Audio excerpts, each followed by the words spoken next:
controller at?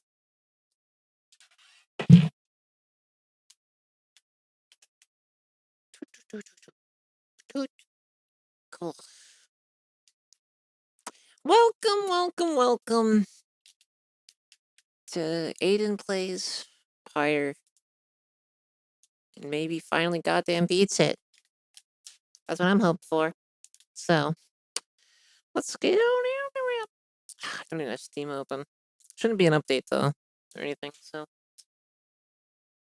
Tonight, I was going to do something else, but when I realized last night we were probably at the end of PYRE, I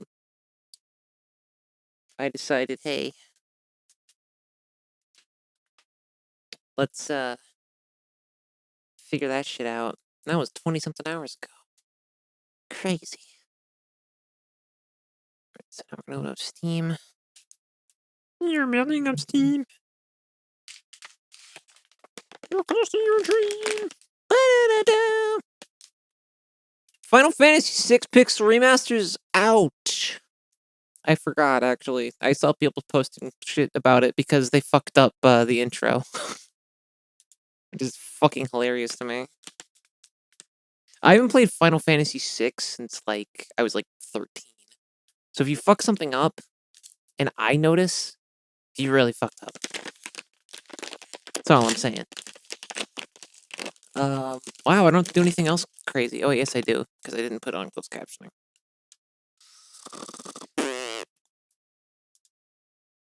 You're close to your dream. You're close to your dream. You're close to your dream. Closed captioning's on.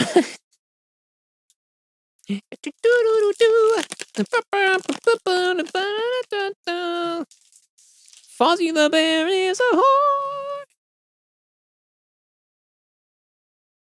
He'll pull a bunny out your ass at the magic store. Cool. I got a snack. I got a cherry Coke. I want a cherry Coke really bad. Racked up a fucking $70 Kroger bill. Or grocery bill, sorry. I don't, what do I know of what store it is? I'm a cartoon person. I live in a fictional part of the US.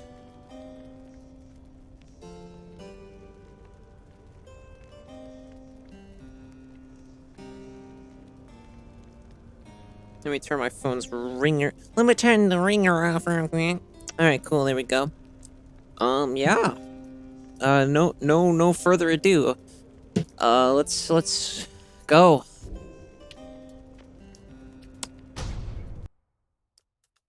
I have no idea what to expect.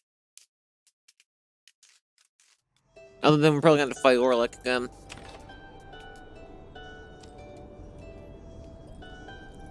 I think we already talked to, yeah, we already did all this.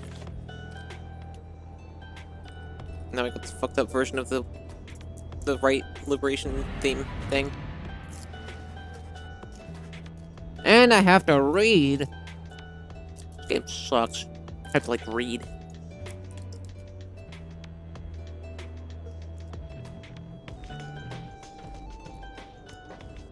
I love this fucking theme. I love how fucked up this sounds. This is so cool.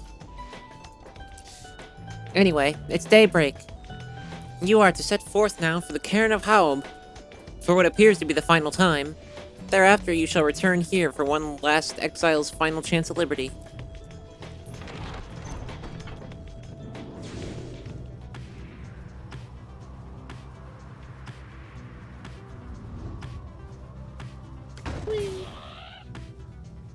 Oh. You have your delusion of full-on panic as his fellow worm knights attempt to calm him down.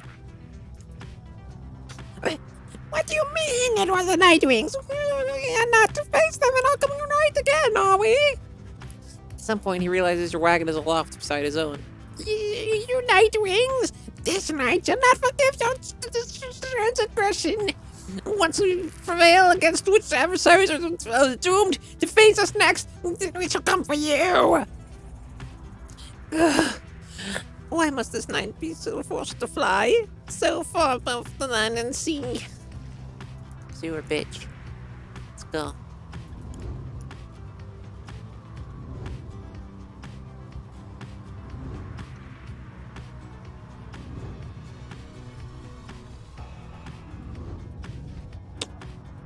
Fulford notes a powerful talisman is rumored to be buried on this path. Where you been? We've been down here 17 million times. Shunt. Lone Minstrel suggests that a good supply of stardust may be found along this route.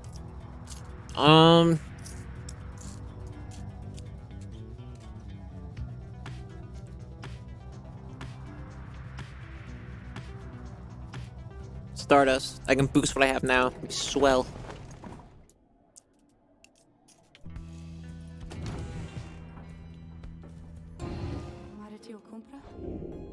Eh, she doesn't want that. She's probably done talking for the whole game, but I think there's like I think there's gotta be one more thing you do. Hold on. I'm crunching. Okay. Ah, so you are, Vita. Shall we get going? You accompany the lone minstrel on an excursion throughout the through the dry flats of Shunt, where it seems the stars themselves recently shed some of their splendor. Collecting stardust is collecting stardust is a laborious and delicate process, so some find it rather meditative. In time, you have gathered a good supply of stuff and return together to rejoin the others. You find a pile of stardust. You can only resell it for 10. But it gives a thing 10 rank. That's fucking insane. I don't even know what to use that on. It's gonna turn anything into from a good item to a fucking amazing item. Okay, cool. I was thinking about this earlier. I thought I fought the accusers.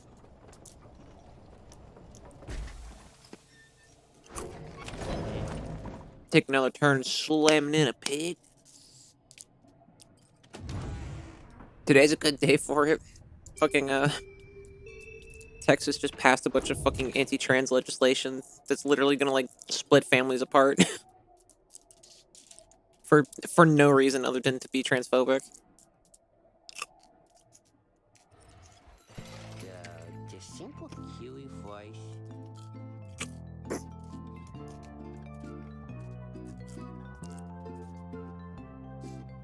Guys, can't help but wondering... Oh, hang on. Guys, can't help but wondering whatever happened to that number with the wings, you know, the one, because she's kind of pretty, maybe, I suppose. She's still around, by any chance? Because, well, anyways. You have no chance, I'm sorry. Oh, and he will sell us a pile of stardust for 100. We got ours for 10. Fuck. Fucking yes. That is a good deal, though. Because, like, the bunches are, like, 62, 63. You buy 2 of those, you buy 2 scoops. You can't. But if you could, it'd be 100. I would only do 8. I'll take my fucking pile. Oh, I don't have money for anything, so I forgot how broke I was. Excuse you? Falcon Ron. We've been in your corner this whole game, bitch. Cunt.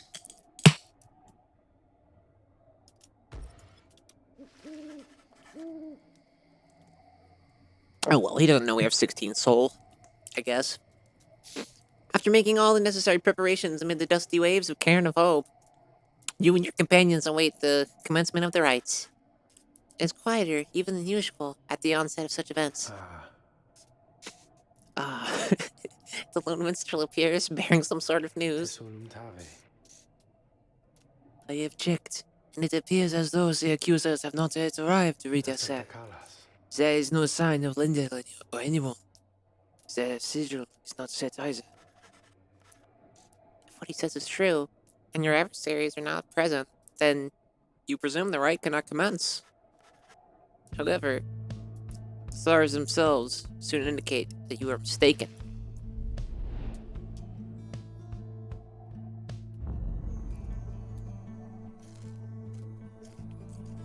That's gotta be Orlek then.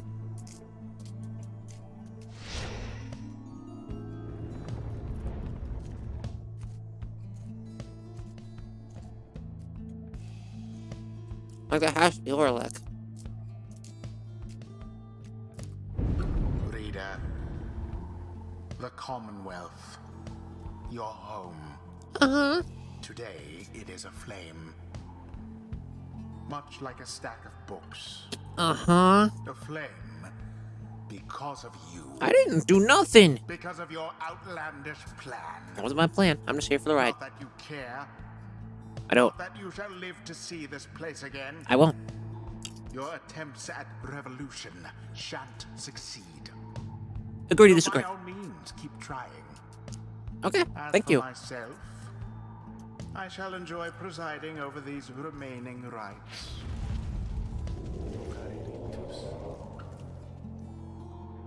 The rite is set to commence.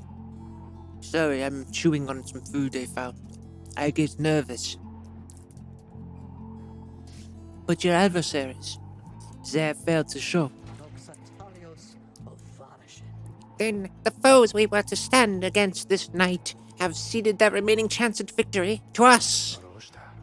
Indeed. As the rites are drawing to a close, some of the triumvirates whom you have met, perhaps they are beginning to decide the stars are not worth heeding any longer. Lendl. You wonder whether he would give up on the rites like that. He's never seemed the type. For all his bluster and anger, he seems single-minded about prevailing, about besting the Nightwings at any cost. In any case, we have begun the ceremony here, and so I ask that we end it. Who shall it be this time? It's gotta be Orlek. There's no fucking way. Man, I don't have my best people anymore. I'm not picking Volfred because he's already max level. So, like, fuck it. I will pick Gilman. Yeah, I think something fishy's going on. I think it's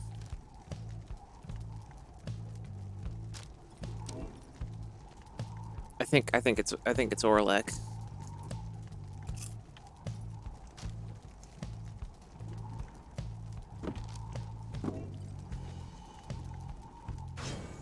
Tizo.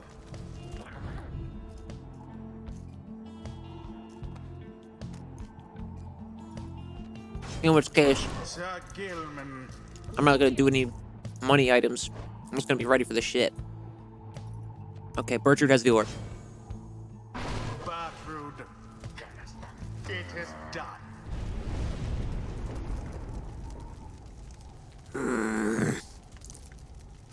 We take no pleasure snuffing out a flame disowns.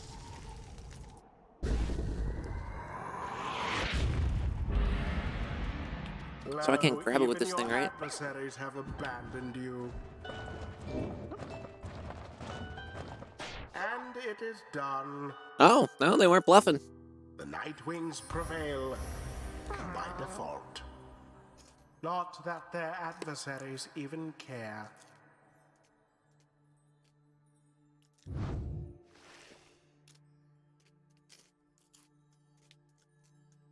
Tizo's disappointed to have sent the right this way.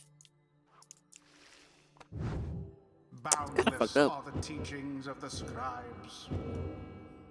So no one even gets experience points because basically nothing happened. Now Cool. take your sordid business someplace else. Okay, I get it. You don't like me no more. It's fine. I understand.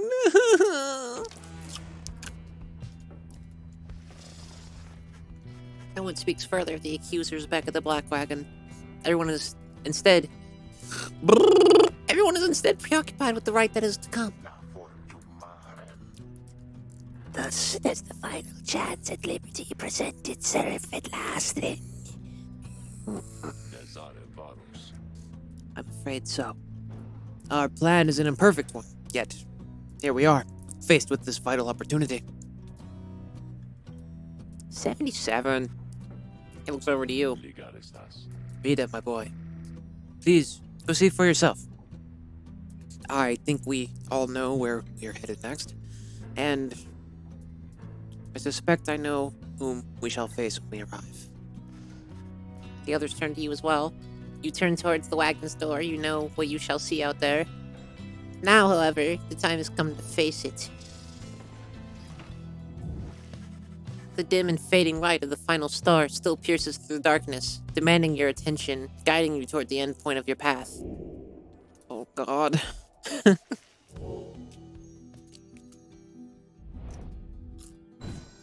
Oh, no. Oh, no.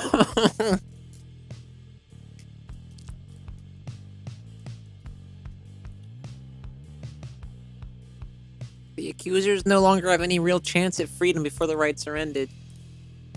The Fate no longer have any real chance at freedom before the rites are ended. Dissidents no longer have any real chance. Chastity, the Tempers, the Withdrawn, Pyre Hearts no longer have any real chance at freedom before the rites are ended. Ooh. Okay.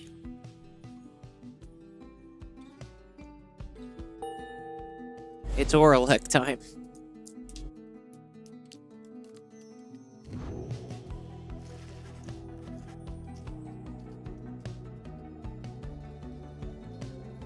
Good fucking God.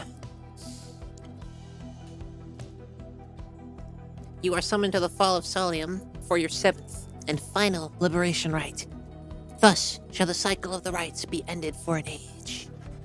You sense that, if the rites ever shall commence again, it shall not be during your lifetime, or that of any of your companions, even the longest-lived ones.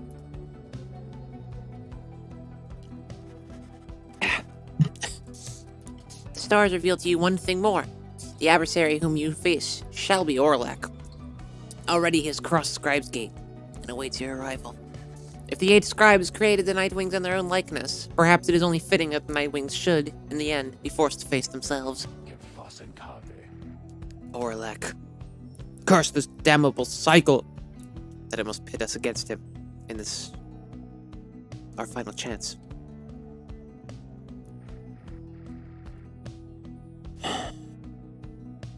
Let us retire for the night. We shall not have many chances more for rest before our journey's ended.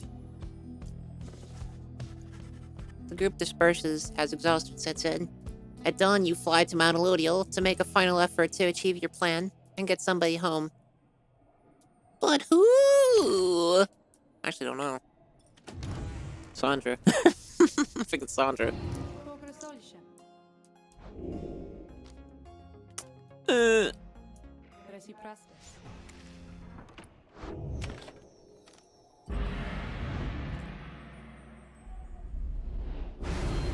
Foolish reader. What? Your so-called friends. You are accomplice to their hateful plot. They are exploiting you. Probably. Maybe. You shall never I've thought about have it. your freedom. I know that. We all know that. We're in agreement. We're cool. By dawn, you're already set up and about. By dawn, you were already up and about. After a troubled slumber, the Black Wagon is prepared for its final voyage to the Fall of Solium. No one speaks.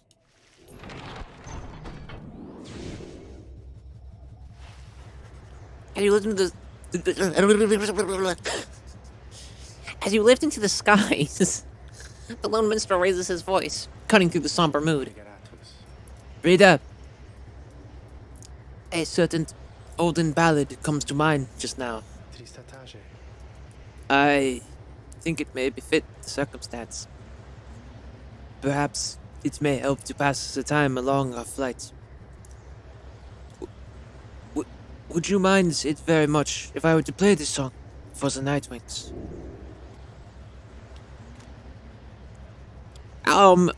Who would pick Not Now? You urge the lone minstrel to play his ballad so that all among you may hear it. He begins without another word. When the stars align, the right shall come to bear. Illuminate the signs, the exiles shall be there. All are not the same. Oh, shut up. So good. As one, freedom in flame. The end has just begun. Strength may break alone, but twisted make upgrade. Together on their own, the journey shall be made. The journey shall be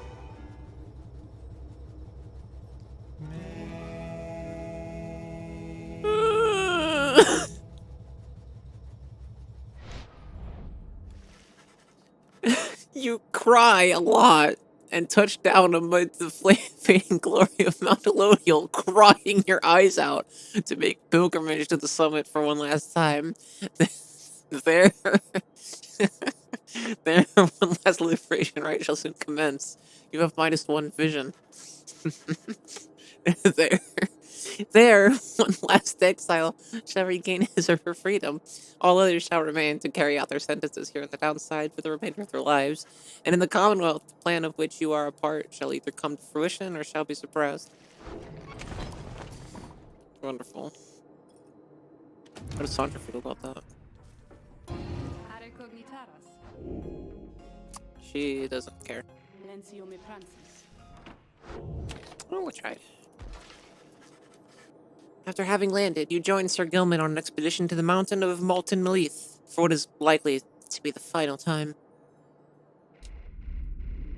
This night's quest is drawing to a close, and yet he oftentimes feels no closer to an understanding of true honor.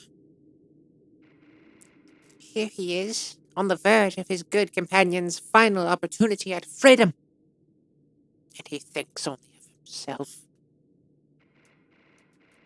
But nay, his thoughts are very much with them, for it is thanks only to them, and also you, good scribes, that this knight is even here. Then this night's final quest is to see one of his good friends go free, this one last time. That matters more to him, even than honor. Soon he is finished. You return to the wagon in silence, feeling as though Molten Melith has shown you favor. At dawn, you shall begin your last ascent. For now, your vocations may occupy what little time you have to spare. Sir Gilman has gained +3 glory for this rite. Alright.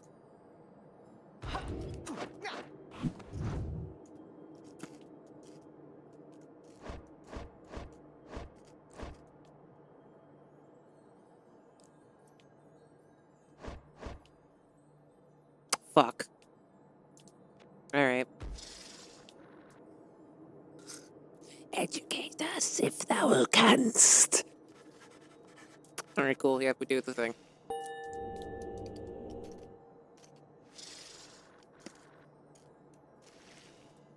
Damn it.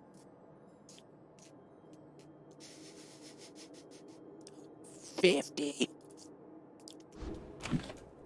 Damn it, Bertrude.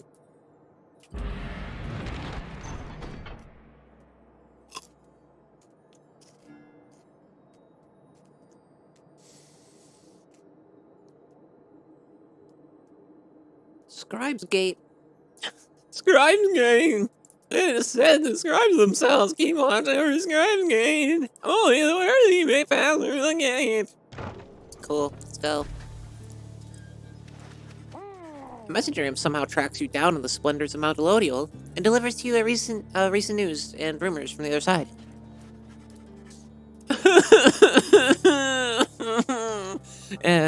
Okay. Specifically, the imp shares details regarding Famitha and what becomes of her. What became of her since she was liberated at the fall of Solium. She found herself back in the homeland of her enemies, where despite her connection to the High Wing remnants, her past transgressions were forgiven. In fact, she was asked to join the military council given her unique background.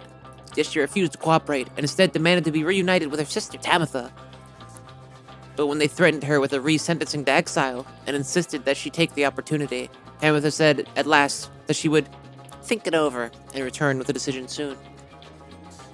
Next, she was seen, however, was among Volfred's sons and daughters of the Revolution, where it is said she has attached her loyalty, schmoyalty, at least for the time. Cool. You thank them for bringing you this news, which soon gets your companions talking. Tiza wishes for Pamitha to find her way and her sister in the Commonwealth. That fucking sucks. She knows where she is, but can't. She knows where Tamitha. She knows where Pamitha. She knows where Tamitha is, but she can't do anything about it because the Commonwealth sucks cock. Glad that place on fire.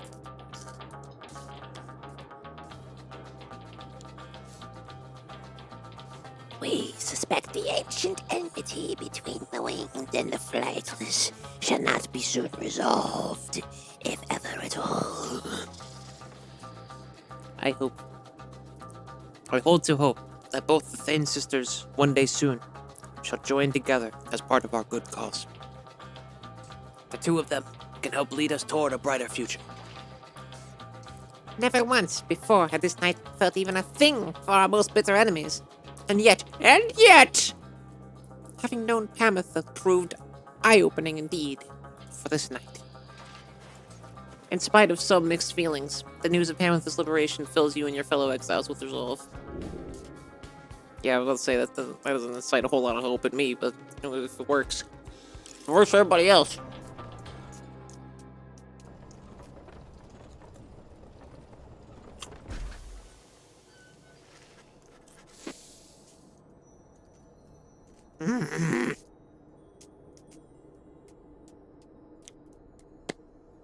All right.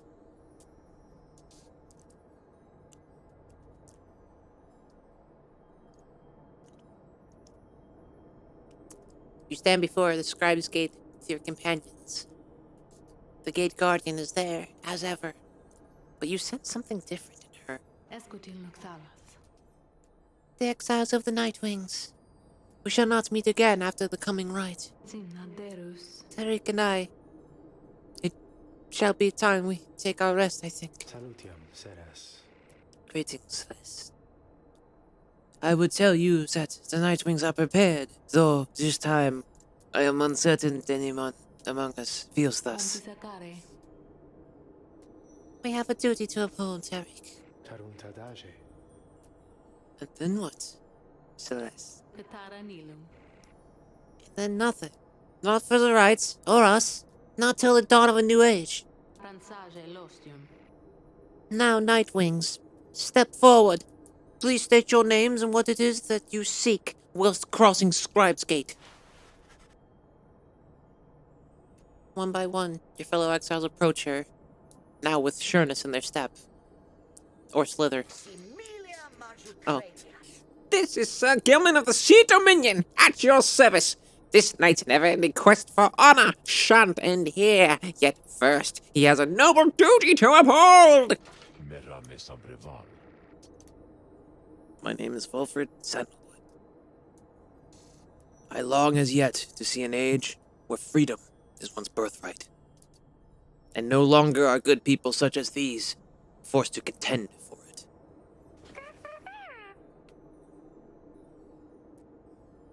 Tizo believes that his ancestors are watching over the Nightwings, and seeks to live up to their legacy.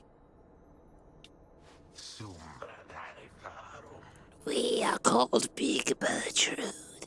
We seek to fulfill the plan of Sandalwood, for we are fond of him and his beliefs, and then to go about our business. Finally, you step forth once more. You, a war orphan who seeks revenge against the Commonwealth, which wronged you, and who managed to come this far with this group. The Gate Guardian observes you for a moment. The motions past the archway, toward the summit. Gratan octolorica. The scribes bid the Nightwings welcome. Go forth with glory. Disasaivaros. Except for you, Tarek. You stay right there. I thought you said... Stafinem. The rites are not yet ended, Tarek. He looks to her, then over to the rest of you. Remis cavas. Pardon me, everyone. I shall be there when the stars align. The Gate Guardian and the Lone Minstrel remain together as the rest of you depart.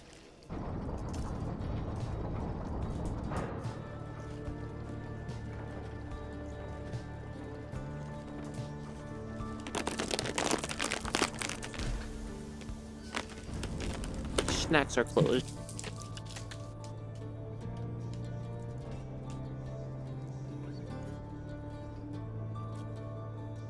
Drinks are slurped. Ugh. Teeth are picked. I can't believe I still have them. Given my love for caramel popcorn.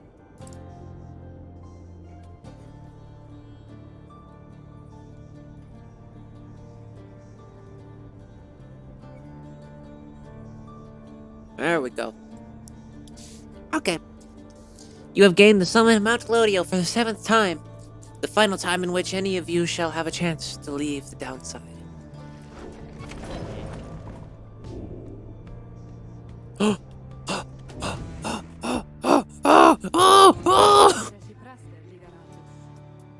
Thank you for visiting on such short notice, Rita. I understand you have important matters to attend to. So let me be blunt. Please listen for a moment then. I know this whole affair is coming to an end. All of it. Since the binds that formed in the rites becoming weak. Which means, soon you will not need me anymore. Not that you have needed me at any point, but still. My services will not be of any further use. I would love to tell you that this means I shall be free from my eternal prison. For some of my beholders it shall be a release. My accomplices are bound by weaker words than those which have bound me. They shall fade away, I think. Finally rest. I, however, shall remain. She hesitates for a moment. Thus, I have a proposition for you. I do not know where you shall go from here, but I ask you to take me there. Wherever it shall be. By that, I mean, take this stone prison of mine and keep it. Not just leave me in it, as all your predecessors have, each time their stay among the Nightwings reached an end. Soon the Beyonder Crystal shall serve no use at all, except to keep me trapped. I am content to remain thus, for I have little choice. But I would prefer to do so in your company. For I do enjoy your company, Rita. This may not be much of a compliment, but I assure you that I much prefer your company to an eternity of solitude. I have no wish to see you gain in years, to eventually decay, whilst I remain unchanging. But I should rather have more years whilst having contact. Even if those years are to be brief, they shall afford me many more in which I might think back upon our times. Nor do I expect you to accommodate my needs, for I am well aware I have my limits in accommodating yours. That is to say, I wish you to go forth after this night and live your life however you see fit, for your own sake. May all this rights business enrich your coming days somehow. And in considering that life after this night,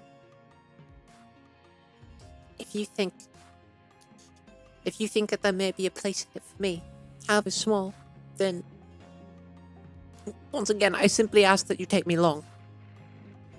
That way, should you ever wish to visit me again sometime, you could. And I would like to have that as an option more than not. My request here is a selfish one, for there's little I can offer in exchange, other than what little my companionship is worth. Perhaps I could lull you to sleep once in a while. Who knows? You could always try to sell the Beyond the Crystal for a reasonable sum somewhere, something to that end. There must be someone out there with an interest in this thing. So then, you have heard my sad little proposition. What do you say? Sandra wishes for you to claim the Beyond the Crystal for yourself.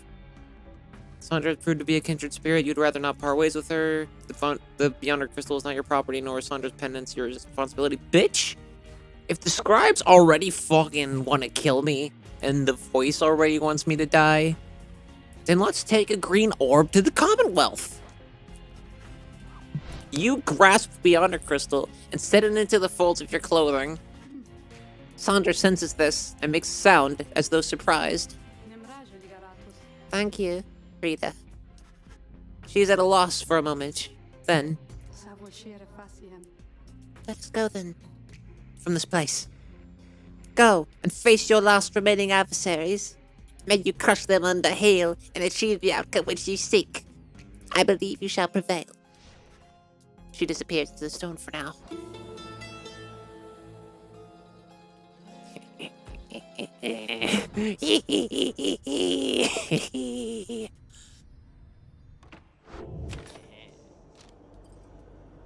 Alright, the end. Everybody go home.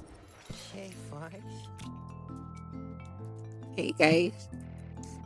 I guess you probably heard the big news, huh? Yeah, I'm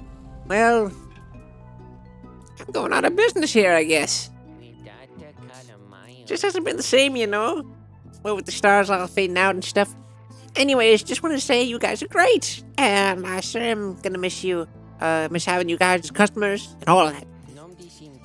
But I got some good news though too. All my stuff, it's on sale now. And I will throw a little extra there just for you, okay? So, enjoy.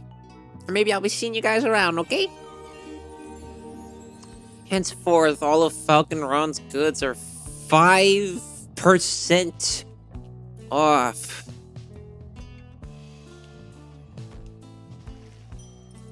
I have 16 soul. Good fucking lord. How do you get this much money in this fucking game? Alright, I can buy the Thorned Knot. What am I gonna do with that? I can buy the Thorned Knot. I can't buy any Stardust. I don't think I can buy any of these serums either.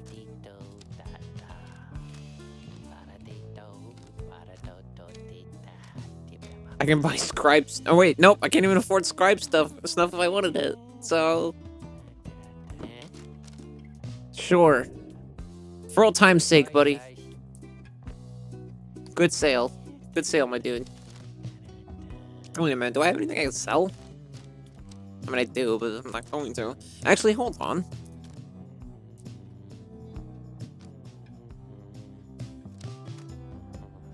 I just sent Pamatha away.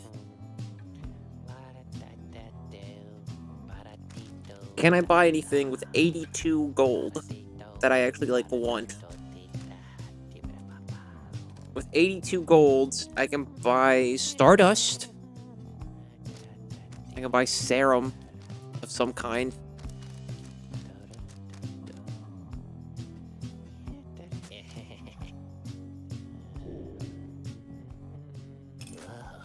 Well, now I wish I wouldn't have bought that fucking Thornut. What'd I buy it for? 14? Alright, let's undo my mistake. Okay, it's still 14, doesn't matter. Okay. It's 96. Got 96. I can buy a pile of Stardust, which will give me 10. If I do 58... 29, yeah, that's still not 10. It looks like the best thing to buy is the pile of Stardust. But let's see what else we have. Guess I'm wrong. Once per right, if the bearer's pyre is extinguished, it is instead restored by 5. I don't know. Carrying the orb, I don't have money for that one. I'm plunging in the adversary's pyre, I don't need that, because I need to boost that. I'm going to do it, so it's not worth it. When flinging the orb into the adversary's pyre, the bearer deals bonus damage. That's like the same thing as that. Oh, no, it's not. One's plunging, one's flinging. Holy shit. Grants the pair to presence. This is good, but, like, I'm not getting it, probably. Because the whole point of flinging is that it does less, but you don't lose one of your fucking people. I can't afford that. If I'm getting Stardust, I'm getting the pile of Stardust, probably. Unless there's a serum I can think of that, like, will help me a lot. But I can't think of one that, like, would matter.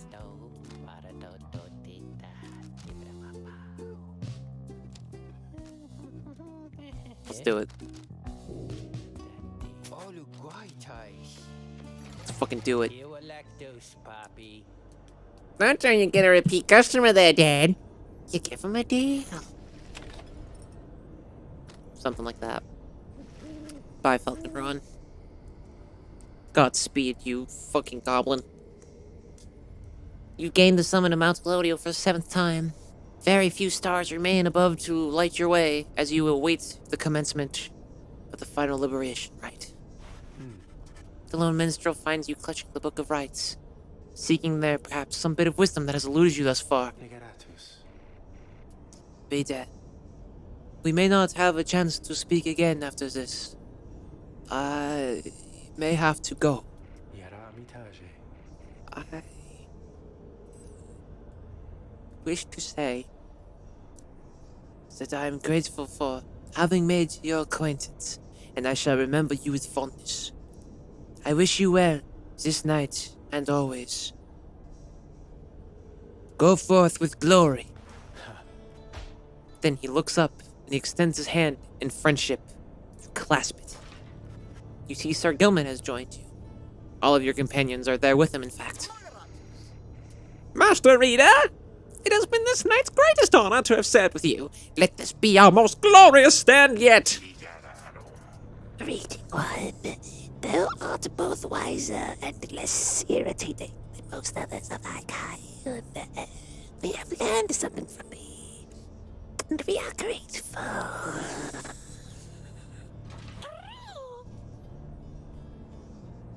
He wants you to know he has the utmost faith in you. It is strange for me to say, given the circumstances of our meeting, Reader.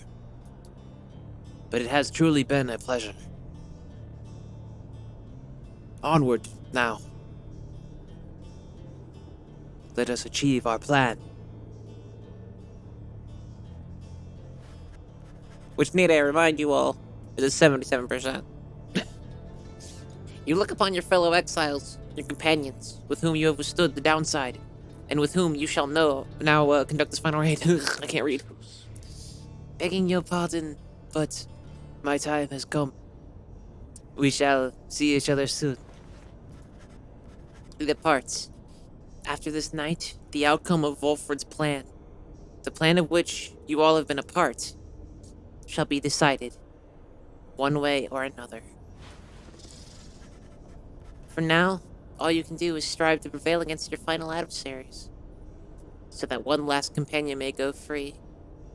You rise to join your fellow exiles as the last remaining stars ignite.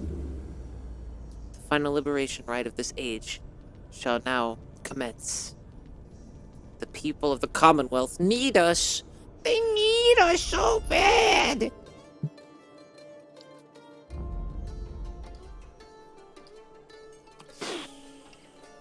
Definitely not putting any juice on this one. Orla kicked my ass last time. Like, wasn't even close. I think. If I remember correctly, they slaughtered us pretty hard. Look,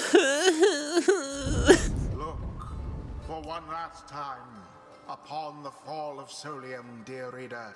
Well, I'm stuck here for Hear eternity, me so... For one last time. Fine. For soon, the few remaining stars shall fade away, leaving you stranded there for your remaining days Uh-huh. in that forsaken land where you deserve to be. The rabble that you roused here in the Commonwealth shall be put down. The exiles whom you liberated all shall fall in line. But first, let us get on with this last liberation rite. You face none other than yourselves. Each so unlike the glorious Nightwings of yore. 'Tis a shame that one of you shall soon be free, Fuck you. for you deserve each other. Well, maybe we'll fucking find it before one of us goes in the fucking stream.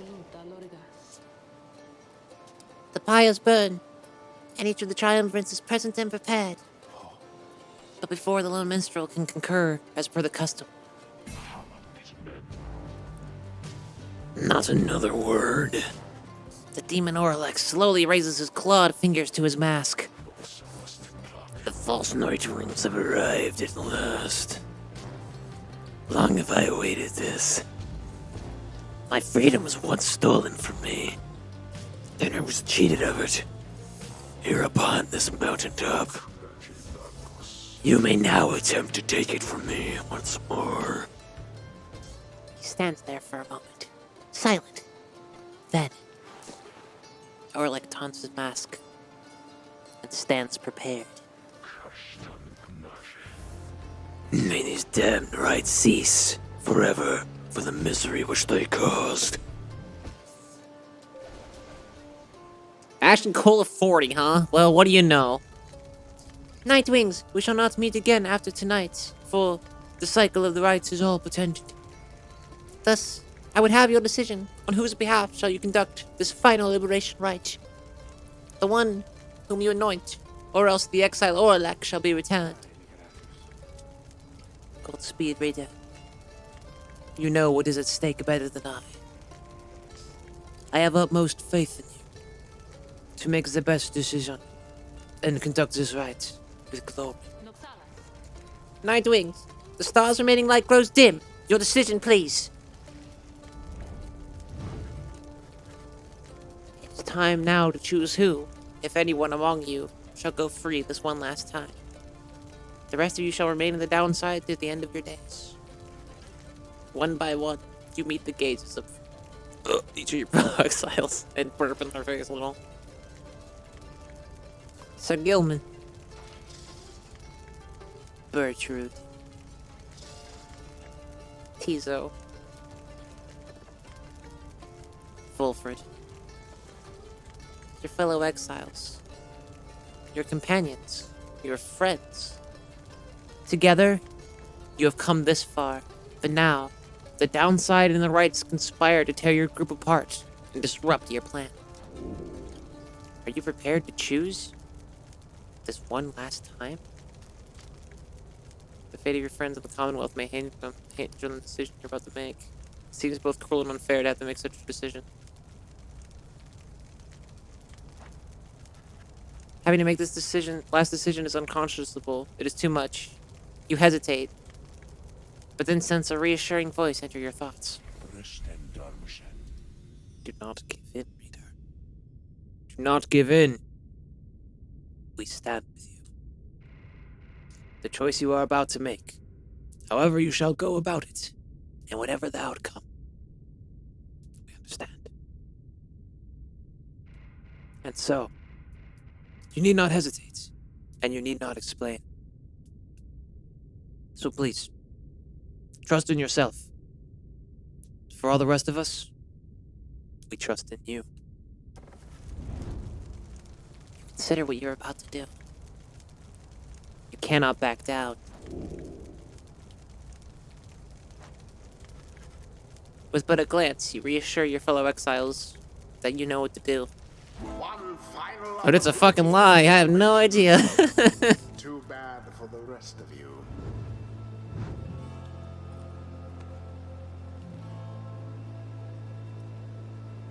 Pasts, Occupation, physician? One with exceptional knowledge of the mind and body. Oh yeah, I think I did talk about that. Crime. You refused a direct order to return to tending casualties on the blood border. Motive, insurrection. The records show that he harbored sympathies for the enemy and showed no love for the country. He's been here for 18 fucking years. What's his deal? He's got the Ashen Coal. It's everybody else got. After being banished, an adversary has... Oh god, the one has a moon crest. And the imp has fucking... quickness boost.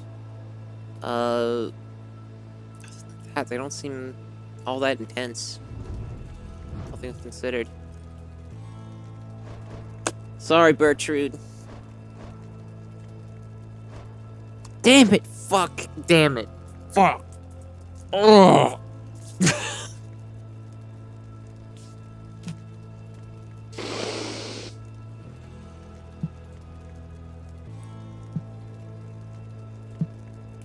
Supergiant, you fuckers. You fuckers.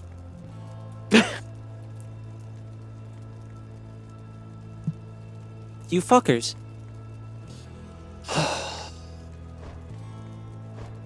I can't do Bertrude.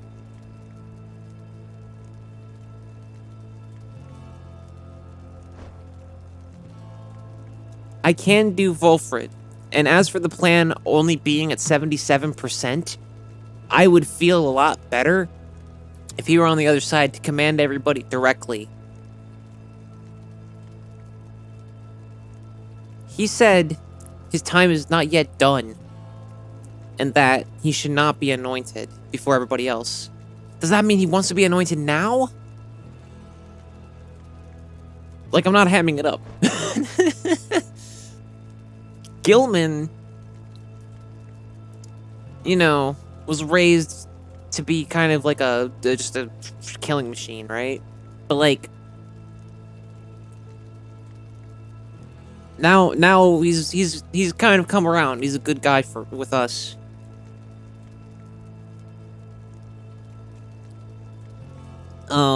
Here's the thing. Tizo, more than the other 4 people, probably morally deserves to go free.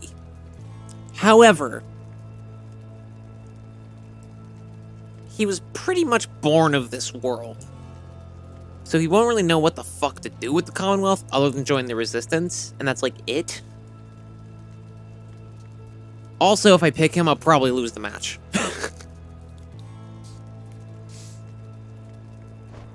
Because Orlek fucking is insane. So I feel like that leaves me down to Gilman and Volfred. And in which case, I'm probably gonna have to go with Volfred. Unless I misunderstood his message, or I'm forgetting it, or I'm not remembering it correctly. I think this is what he wants. Here's the other thing to consider. I'm probably not gonna use that. So here's Volfred's little thingy. Volfred's blink ability transports him farther than usual by 50%. I can make it doubly big. Ugh. What else can I use that on?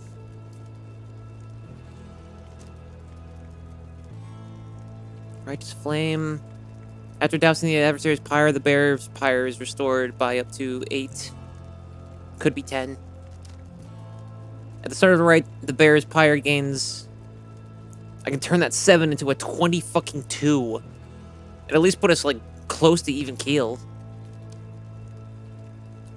I can get a shitload of quickness. I already have Gilman. I don't need Gilman to be that much faster. I'm probably not going to use Tizo. After banishing an adversary, the bearer has a chance to instantly recover all stamina. That'll bring it from 30 to 40. Which isn't bad, but nah. Not doing it on face stone. Gilman jumps farther than usual.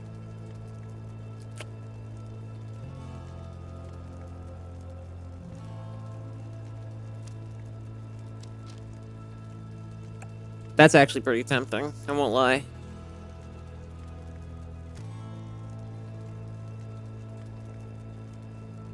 Two extra health.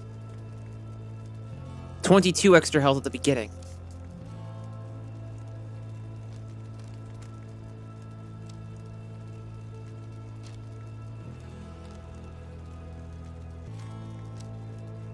Or Gilman jumping farther. Or Wolfrid going fucking insane and going really fast and being able to move across the map with ease.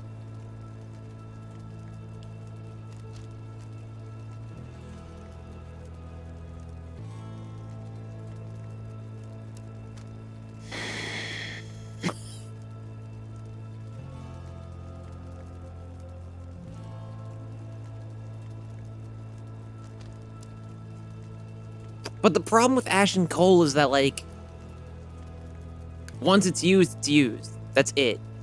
Like, it does its thing at the beginning of the match, and that's it. This can just heal for, like, a lot. Like, constantly. Okay, at the very least, I'm not gonna do it on that. And I think I am gonna go with Wolfrid's bow.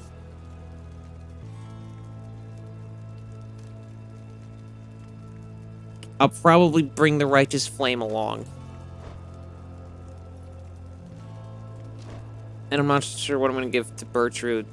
Maybe the Shooting Star. Or something. I don't have a Presence boost or anything, do I? Bertrude's Blast pierces through solid objects. Oh yeah, that. That's a thing. Never mind, fuck the orb. I can just kill everything.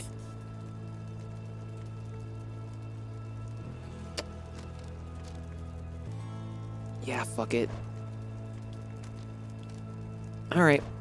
I'm anointing Wolfrid, and I'm not going to boost his thingy-majig. But he is going in with it. Actually, how's everybody's hope? So I feel kind of stupid not bringing the Mooncrest along. I'm using that. He has pretty high hope. 7 seconds? That's not that bad. I'll give him the moon. Oh. But he sucks. Oh well, he's somebody that can have an aura. It's not that bad. 60%. Oh, actually, I didn't even...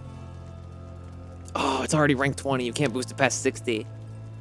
It's it'd be a little broken if it could, I guess.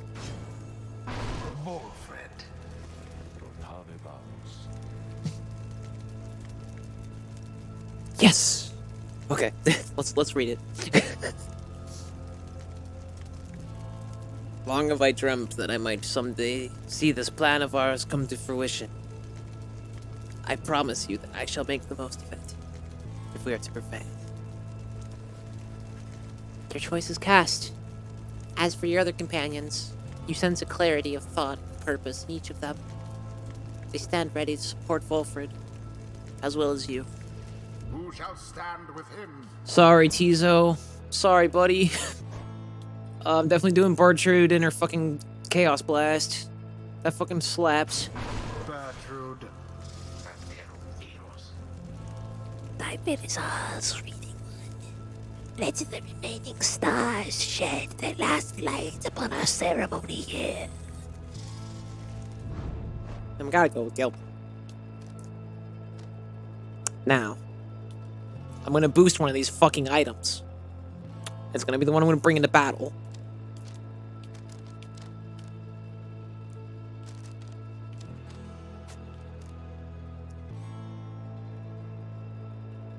He'd have 35 quickness.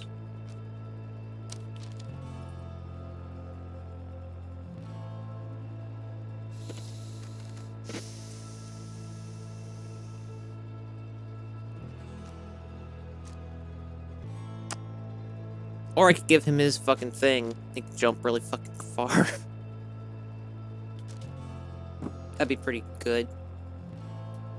Nah, you gotta have the Righteous Flame in.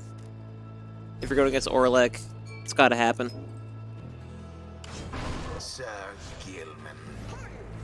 Master Reader! This night is overflowing with resolve to see the good name Wolfrid return to rightful dignity and glory. Sorry, tongue-tied. Nervous moment. It is done.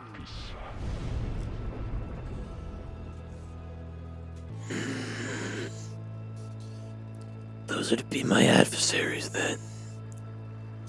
And who is it, I wonder, who asserts his or her will over that group? You sense Orlek searching for you, almost reaching out to you. You, the shadow of the false Nightwings. They are nothing to me. But you who would relinquish your own liberty for sake of them. Strange. It is fitting then that I should have to face one such as you.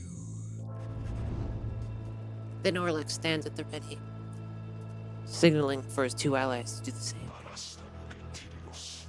By light of dawn, the cycle of the rites shall cease. Let us see if we can finish this ordeal before that time. The sky above begins to shudder. The final liberation rite is about to commence. Tarek, I am prepared, Celeste. then let our song this evening shake the stars themselves. Aye, Celeste. Let us make sure of it. Oh, God. Oh, fuck my asshole wide open, dude. The final chance at liberation. Hi. That was unfortunate for you, that was not a great time. Bye-bye. Oh no, are you coming for me? Oh, are you coming for me? Oops.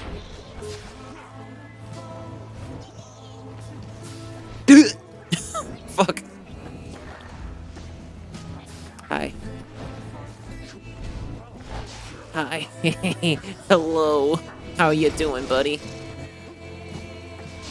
Oh, fuck! I didn't have enough stamina to do what I wanted to do. Bye.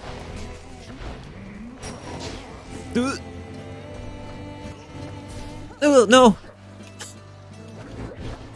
What the fuck? Gotta go. Shit. No. What? That Mooncrest racks.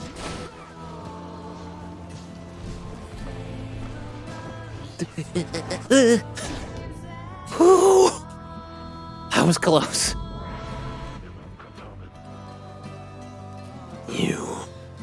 You wear the raiments once again. I could not stim. Fuck me. I cannot stim. Fuck, stimp? What? I could not simply stand by and do nothing, Orlek. Yet that is what you did. When we last stood together on this blasted mountain, I fell. You simply stood. Orlek. What shall it take for you to be convinced that I took no part in your betrayal? Orlek seemed to consider the question, but only for a moment. Give me my damn freedom. Let me prevail, here and now. Would you promise to uphold our plan? To bring about a better Commonwealth? No, I make no promises. I owe you nothing. Then I am sorry, Orlek. My love of country comes before all else, more than your freedom, and our friendship is at stake. Your love be damned, Wolford. Let us stand as adversaries then. Oh, that's fucking scary. Hi, buddy. Oh, so fucking poetic. Nope, that didn't work. Oh, that didn't work. Wait, that's not what I wanted. There we go. Bye-bye. Someone else want to come live? Oh, fuck!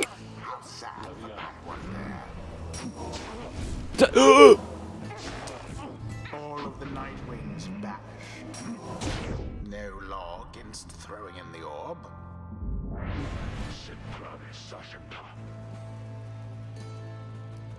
The sky rains ash.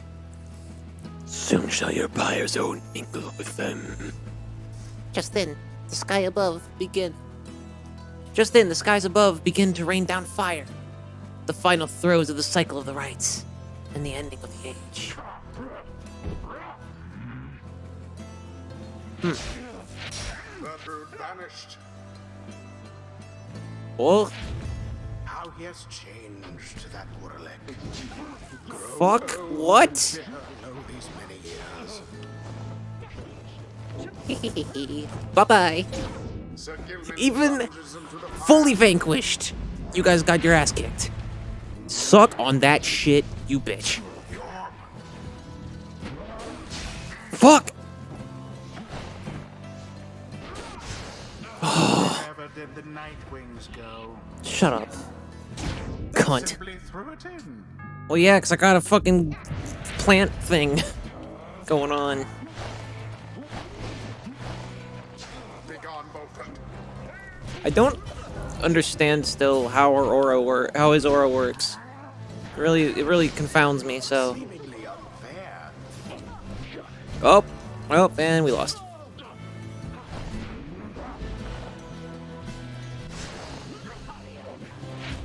Oh, oh, no, no, no. Indeed. Oh, no, no, move. I never. Yes. Glory to the Oh my god.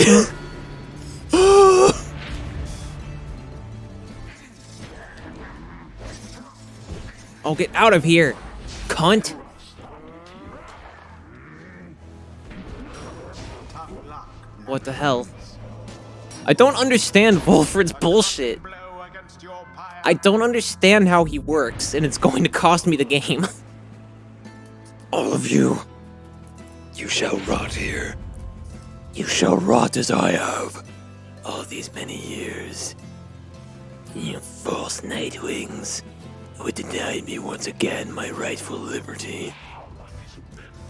You deny that liberty to all of the triumphants you face, and vanquish under the guise of the traditions of those blasted scribes.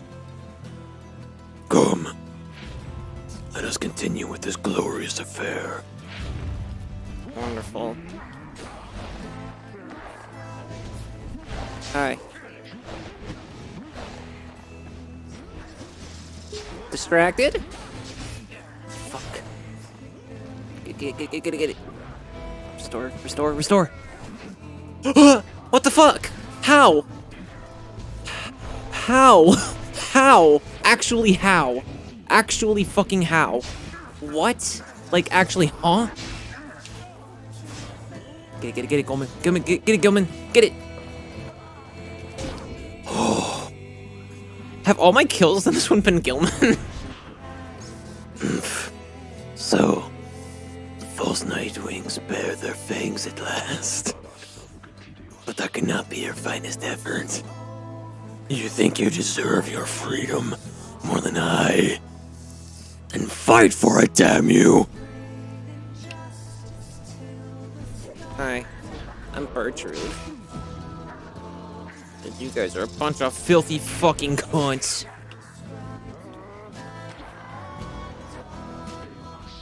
Hey guys, I'm Wolfred, and I'm a fucking crazy fucking anarchist kind of motherfucker, you see?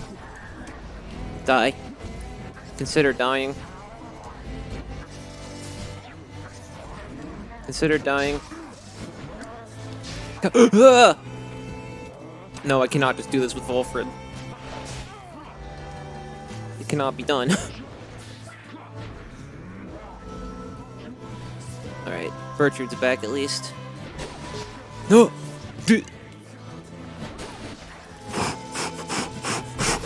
No! This is bullshit. How are you supposed to win this? There's no fucking way. Do it, motherfucker. Jump into a hole. Consider it. Let's see. That was unfortunate for me. I didn't like that. Oh, no. Whatever. Here. Oh, God. Go on. Yes! 28. 28. I can do this. Maybe. I'm getting less and less confident as the moments proceed. Oh, I wish Tamitha was here. Tamitha, I mean. Or either, at this point. I'm not picky. I'll take a villain. Haha. Idiots. Fuck! Oh. What? Huh? I don't understand what just happened fully, to be honest. I don't think I can do this alone, Wolfie. No!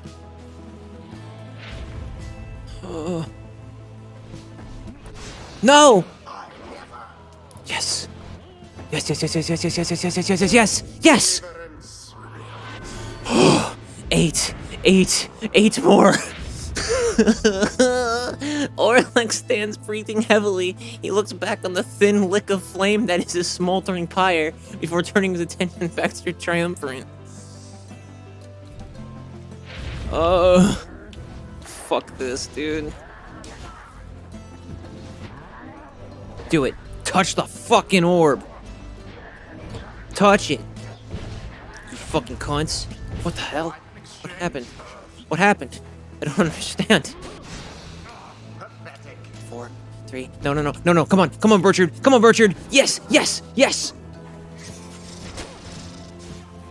Come on. Be gone now, Orlex. No!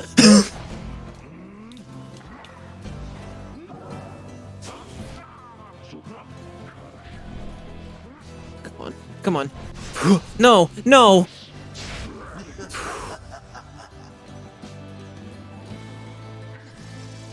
Don't you dare, cunt. Come on, no!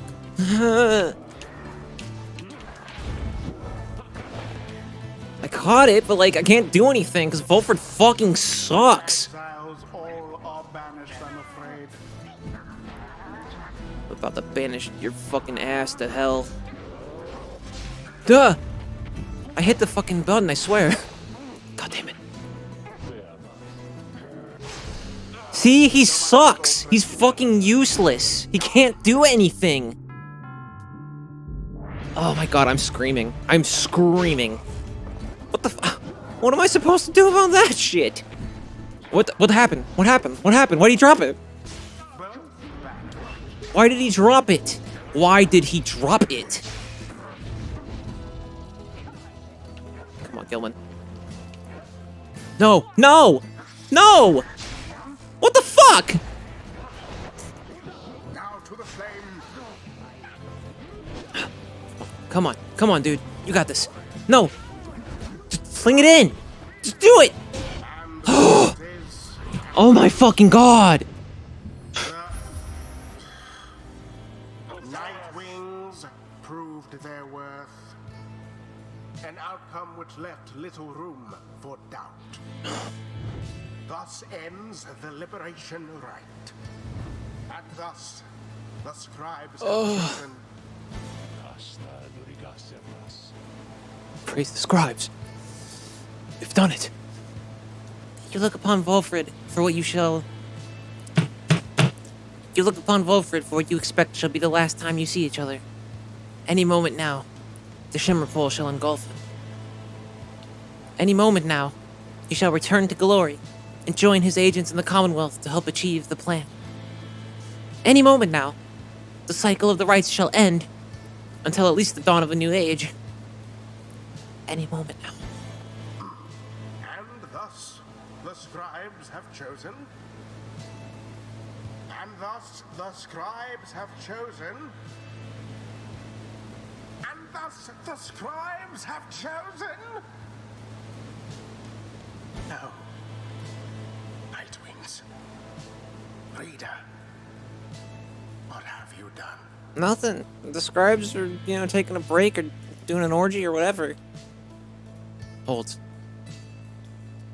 There's something wrong. Each prior time upon the fall of Solium, the Shimmer Pool is open, following the liberation rite, and taking in whichever exile prevailed. But now, all is still, and the light of the stars above has all but died. You sense a growing fear that it is already too late, that the Shimmer Pool shall not reveal itself again. Oralek approaches, his head bowed.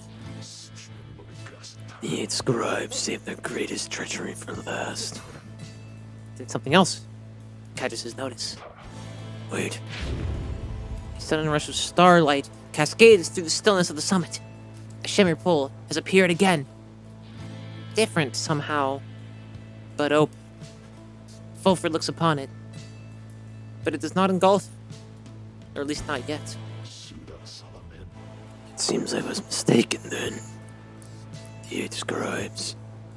This is not their greatest treachery. It is their greatest jest. The Shimmer Pool is flung wide open.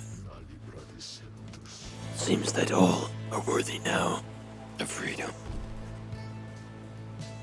Oralek strides towards the Shimmer Pool, but Senin. halt, Oralek. Oralek glances over at the lone minstrel, almost in surprise. The Shimmer Pool has lost most of its strength. You step inside, and you shall surely drown. Of that, I can assure you. He laughs to himself at this. Then we have all been cheated. No, as the Shimmer Pool is revealed, and one of you may still return as planned. But, as for who returns, someone shall have to choose, ere the last light of the stars is extinguished, and the rite cease to be. This is the final trial of the scribes. The final trial. Did you say tribe? The final trial of the scribes. Then our confrontation, the liberation rite, it all was meaningless. No. The victor of the confrontation is to be the one to make the choice among those closest to the scribes. Either the anointed or he who anointed them. So then, the choice is mine to make. My freedom weighed against the readers. Is that it? I shall be either you, the reader, or It shall be either or. Fulford. Please make your decision quickly, lest it shall be forfeit. I do not know for how much longer the light of the stars shall offer you this gift. A snap decision then. Fine, I have made it. Reader, my boy, this chance at freedom that we earned is yours. Take it now, and make good use of it. For you and all of us. Fulford wishes to give up his freedom, so that you may regain yours. Very well. Reader, sir, the choice which Fulford made, or rather, the choice which he gave, it is now yours to make instead. This choice may keep bouncing back and forth like this. Absurd. It may, until such time as one of you is willing to accept the burden and the outcome of the choice. That is the trial, and I fear that there is little time remaining now. Reader, if you and your companion are too cordial with each other to accept that freedom, either one of you, then I shall gladly take it. Freedom ought to be more than some flirtatious trifle to exchange. Reader, what is your will? Oh, fuck me. Alright. Well, I'm not choosing Wolfrid. Hold on. This is your chance, and Wolfrid wished that you should take it. Your intention this night was for him to return to glory, and it shall be done. He earned his rightful freedom long ago. He deserved his justice. Part of me wants to go with Oralek, actually. Because, like, Oralek got fucking robbed. I'm not choosing Wolfrid, because he was kind of shady in that last thing. Well, I don't know. Actually, you know what? No, I'm not sending Oralek in. Because even though Oralek is, like, he's right, I owe you nothing. But, like, also, like, I would just be like, yeah, I'm gonna do that, but not, obviously that's the right thing to do, but like not for you. You fucking suck.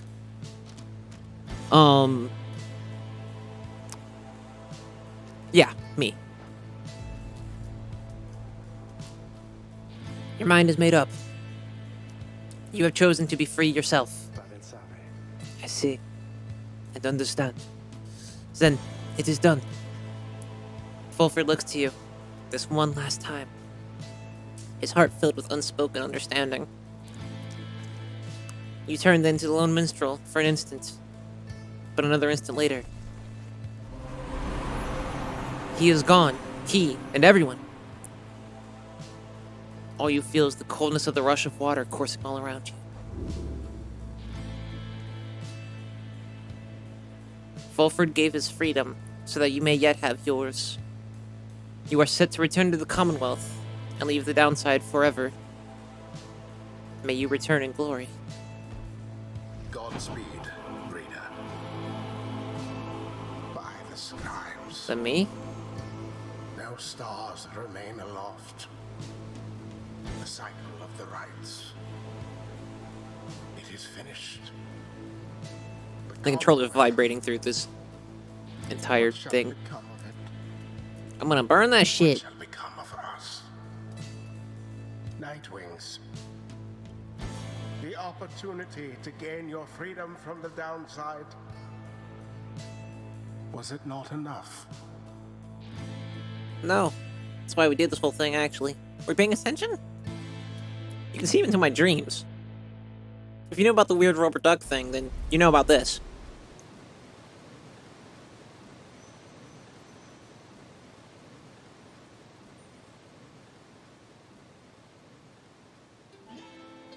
That night, an exiled reader returned to the Commonwealth. He was to be the last. The stars had faded, and the cycle of the rites had run its course. He found the Commonwealth in a state of unrest. Spurred by the efforts of 5 liberated exiles, Fulford Sandalwood's revolutionary plan had incited the masses. These exiles, and the starless sky, portended the return of the scribes.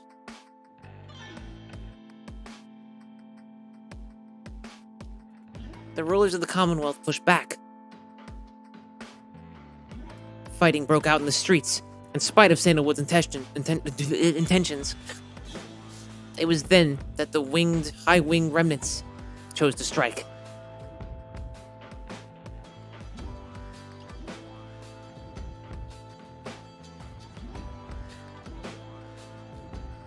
Allegations that the high-wing remnants were in league with Sandalwood were never proven. However, there was no denying the result of the two-pronged attack.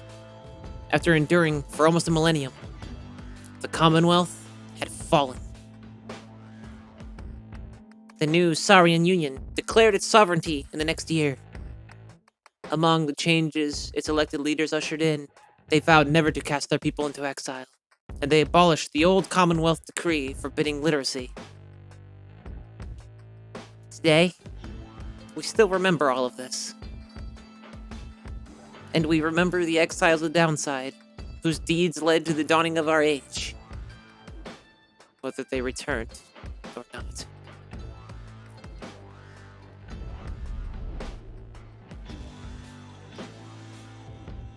What is this? What is this? What is this? What is this? Choose someone to learn what became of them since you last met? Oh, Lord. Let's start from the bad guys. After the final liberation rite, Lendl refused to believe that the rites had truly ended. He would sit through night after consecutive night, staring into the blackness of the sky, awaiting any kind of sign that he might gain another chance at freedom. No such sign ever came. His fellow accusers started to express concern for him. Survival had become their top priority, as liberty had slipped from their grasp. But Lendl dismissed them as weak fools. He insisted rather forcefully that, any evening now, the stars would shine for him again, and mark the way toward his inevitable freedom. He was, of course, mistaken. The others in his triumvirate were left with little choice but to abandon him. After that, the exile known as Lendl the Liar was never seen again. However, there have since been sightings of a bedraggled demon who wanders the downside and bears Lendl's cruel countenance, suggesting he yet lives. Fuck you. You deserve it, you stupid pig. By the way, I brought literacy back to the Commonwealth. I just want to reiterate that fact. Like, I'm a fucking hero. Just want to point that out. As the cycle of the rites drew to a close, it grew evident that a chance at freedom from the downside had forever slipped from Dalbert and Almer Oldheart's grasp. Thus, they and the exiles of the Fate returned to Jumyor Valley. There, they struggled to get by, as exiles of the downside tend to do. Sometime after the rites had ended, the Oldhearts at last heard the news that the Commonwealth had fallen. This was well after the fact, of course, but it brought old Dalbert great joy. Despite his forthright manner, he had no love for the nation that cast him down, along with his son. Dalbert Oldheart passed peacefully in his sleep before the next new moon. Aww. In his final days, he implored his son to undertake a pilgrimage to the scribes. Almer never shared his father's view of the scribes, but respected Dalbert's wishes, and so, after a period of mourning, Almer began a new journey. Not a day went by that Almer Oldheart did not think about his father, and give thanks to him, and speak to him, at morning and at night.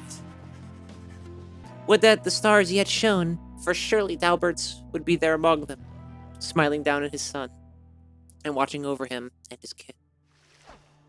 Aww. Ew. What's up with Udmild? After the cycle of the rites had ceased, Witch Udmild returned to the Flagging Hands region, where she sealed herself within the pit of Malith. There, even her fellow exiles of the Withdrawn allegedly grew unnerved after a time, and left her to her vile work. Sometime later, the pit of Malith erupted into flame. So intense was the conflagration. Conflagration? What's that word mean? Forgot, Udmild's got a sick fucking banger of a theme, though. Conflagration.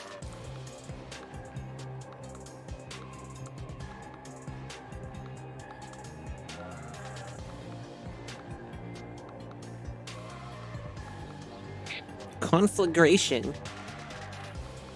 A large disastrous fire is one definition. A conflict that lasts for a long time. A war is also a conflagration.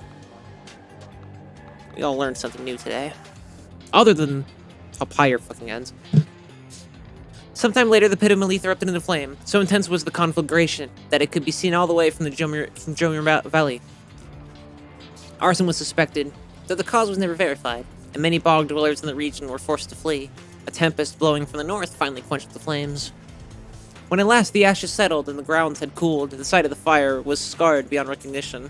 No trace of which Udmeld could be found. As for the contents of the pit of Malith, which notably included a profane object thought to be the remains of Islok, all of it was gone as well. Back in the Saurian Union, Udmeld's repeated threats of the return of Islok were thoroughly investigated, and no credence was found to any of her claims. Saurian Union, our nation, formed in 839 AS after the fall of the Commonwealth. One day, we all may stand, shoulder to shoulder, with a common cause. Fulford Sandwood. Bye, Udmeld. See what this piece of shit's up to. See what this fucking bootlicker that licked the boot, that bootlicker born from the boot thinks.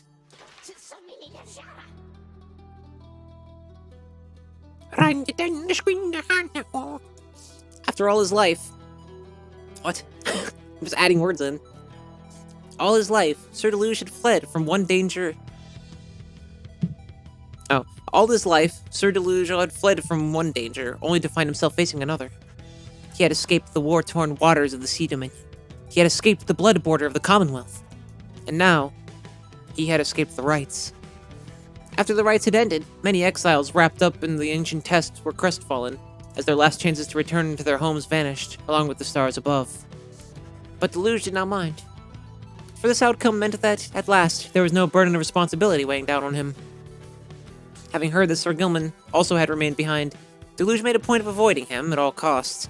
Nonetheless, they ran into each other once, riding a cold current of the Sea of Solace. The meeting was terse and cordial. Deluge ended up apologizing profusely for mistreating his fellow Worm Knight, and that was the end of it. While most of his fellow exiles of the Pyre Hearts yet longed for the waters of the Sea Dominion, driven as ever by their impulses toward conflict, Deluge settled down. With him remained one of his companions, one Lady Seagrass, who had taken a liking to him, for some reason. Reportedly, they disappeared into the waters of Worm Gulf, which may begin to explain the significant increase in worm population observed in the vicinity. Ew! That dude should not reproduce, and he did. Barker Ashpaws never had much interest in returning to the Commonwealth, for he always found its bylaws to be stifling. So when the rites ended, he did not care. At first. He soon grew very bored. The rites had given his life a certain sense of structure he'd always needed. He missed the raw anticipation of it all. He decided to continue conducting the rites for the thrill of it. He bent some of the rules and replaced some of the objects, but it was close enough. His packmates, the dissidents, proved more than happy to participate, and thus, they ran against each other back in Jomir Valley. Gradually, other exiles, familiar with the rites, as well as those who had not heard of it at all, started to take an interest. They ended up giving Barker Ashpaws some healthy competition. His old feud with Rookie Greentail ceased meaning anything to him, and he forgot all about it amidst his new pursuits. Ultimately, even Barker Ashpaws, who had led such a directionless existence to that point, found something of a calling through the rites. Whether he took the rites less seriously than any other exile of his time, or more, was oft debated by those who watched him work. Oh, it's a good ending for him. I'm actually going to come back around to her for dramatic effect. When Manly Tinderstaff realized the rites had ended, and that he no longer could return to the Commonwealth through this ancient means, he was outraged. He cursed the scribes, spewing forth such a slew of blasphemy as to be very unbecoming of one of his high status and bearing. When at least he calmed himself, he focused all his energies on attempting to find another means of homecoming. He maintained regular contact with his wealthy family on the other side via Messenger Imp, and he used their vast resources to explore other means of escape. He tried using an elaborate pulley system, he attempted to retrofit a flying black wagon with superior propulsion, he tried an imp raft, a hot air balloon, even prayer. Nothing worked. There was only one way to escape the downside, and now it was gone. Tinderstaff bankrupted his family in these vain attempts. At last, such was his shame that he retreated to the teeming woods of Black Basin, to Cinderroot. There he yet wallows, complaining to his comrades of the chastity who still put up with him, either about his own misfortune or the latest news from the other side. Get bent, tree Conan O'Brien.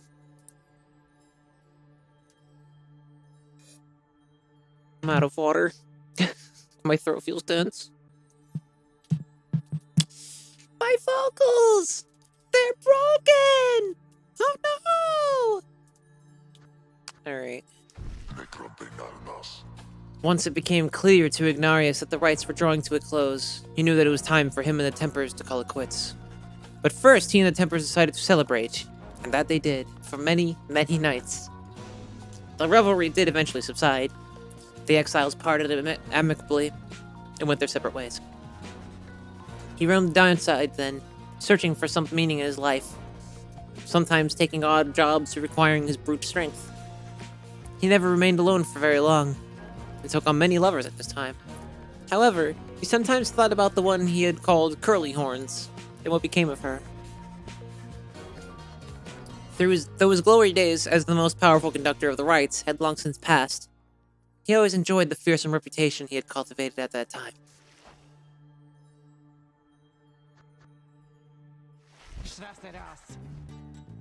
As soon as possible after Tamitha Thane earned back her liberty, she rejoined her sisters of the High Wing remnants in the mountains north of the Commonwealth. The Commonwealth believed that someone such as she could be rehabilitated through years spent in exile. Instead, her hatred for her ancient enemies only intensified. On the night of the scribe's return, the high-wing remnants were poised to strike the Commonwealth in a decisive blow.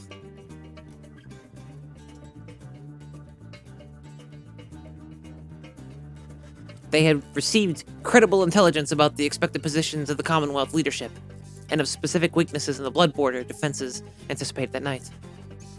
After a surgical procedure, Tamitha could fly again, almost as well as prior to her exile.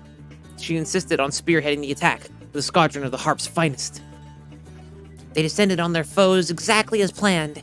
The chaos that had risen in the streets of the Commonwealth that night made for an optimal diversion. Nonetheless, the battle took its toll. Many of Tamitha's sisters fell. She herself sustained many grievous wounds, but ignored them all and fought with a terrible fury. By dawn, the leaders of the Commonwealth had been eliminated, and Tamitha was limping back toward the mountains. She would never fly again.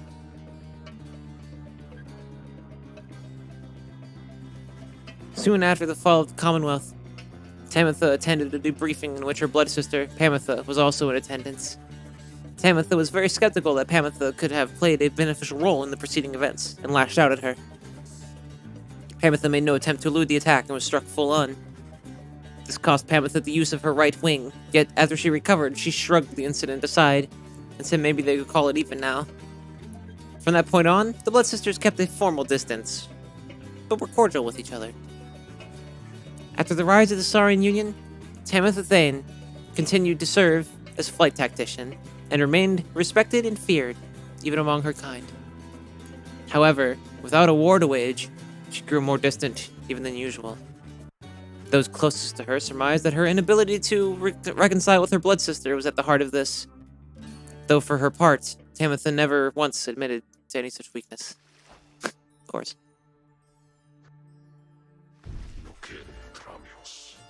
After the Shima Pearl closed for what would be the last time, Oralek looked around him, and the flickering light of the Nightwing's still burning pyre. He then turned to the fall of Solium and looked up toward the black, starless sky.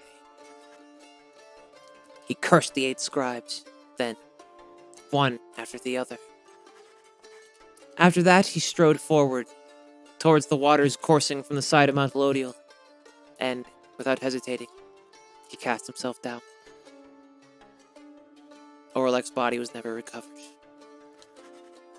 The drop from Mount Lodial does not appear survivable, though Oralek did survive it once. That time, however, he was filled with fury. Such was the betrayal he had suffered when his fellow exile claimed his rightful freedom.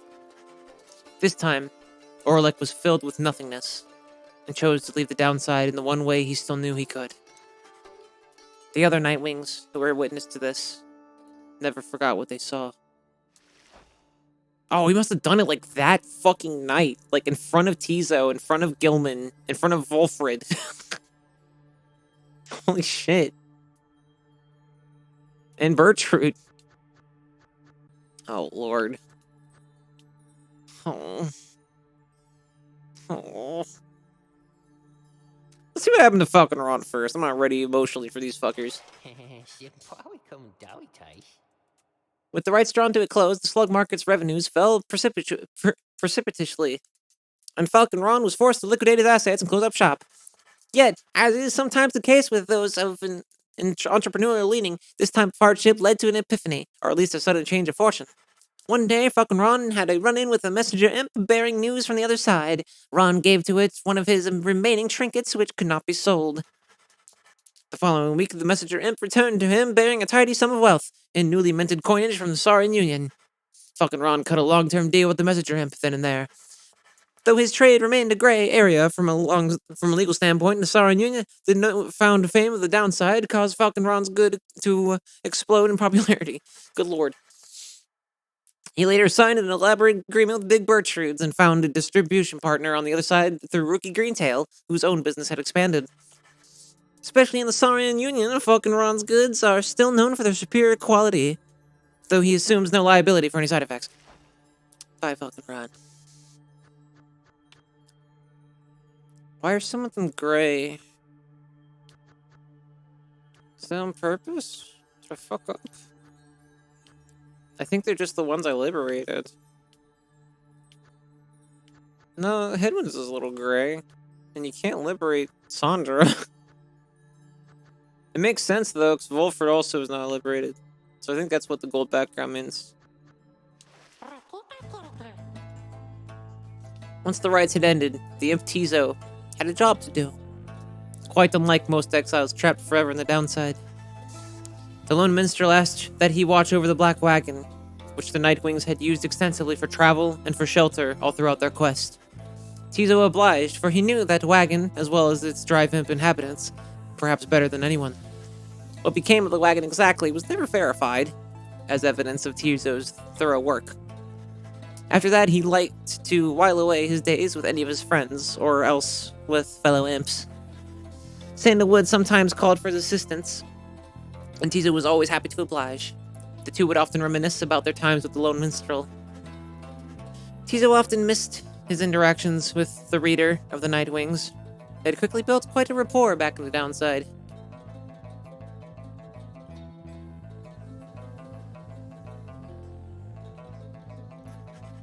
Indeed, Tizo would often express wistful gratitude for all his time with the Nightwings, and their many adventures throughout the land that was always his home.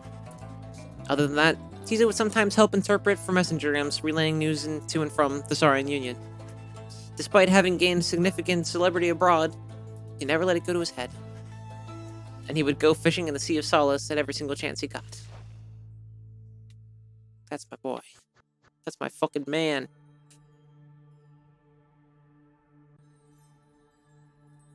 Oh god, I'm not ready for Headwind. After his liberation, Headwind was instrumental in the events leading to the fall of the Commonwealth and was vital to the outcome of the plan. Of course he fucking was. Yeah. Hell yes, he fucking was. He was the one who led the raid on the stronghold where Archjustice Androboles IX was holed up when the fighting grew fierce. I fucking knew it! I knew that guy was a cunt!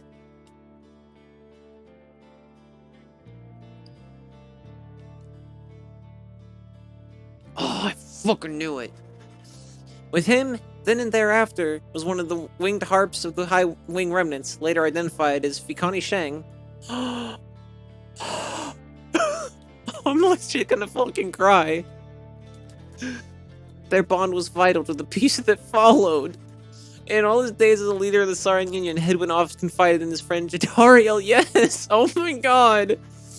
Despite her intense manner, there was none whom he trusted more in times when circumspection was required. Oh my fucking god. Headwind would often think back about the vow he made at the beginning of his quest for freedom. Although he cherished all the friendships he made, he had pledged to Jadariel, Rookie Greentail, and the Raider of the Nightwings that they might all be free again, together. His promise had come to pass, though he always knew that this was not of his own doing. He was always deeply grateful to the other three, his closest friends.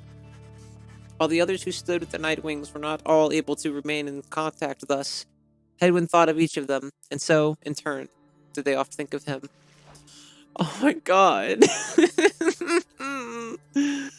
Oh. The end, you know? Oh my fucking lord. Oh, that's fucking awesome. The Worm Knight Sir Gilman had elected to go into exile as penance for his failure to uphold his military obligations to the Commonwealth. To him, earning back his freedom was tantamount to erasing the shame of his past. His honor was at stake, more so than anything. Yet, when it became clear to him that he would not go free again through the rites, he readily accepted the outcome. For he knew, by then, that much more was on the line. He regretted not having had a chance to contribute directly to the events that transpired in the Commonwealth, though he was pleased to hear the outcome. The conclusion of the rites and the fall of the Commonwealth made clear to him that his days as a knight had ended. He declared to all those in earshot that he would never fight again.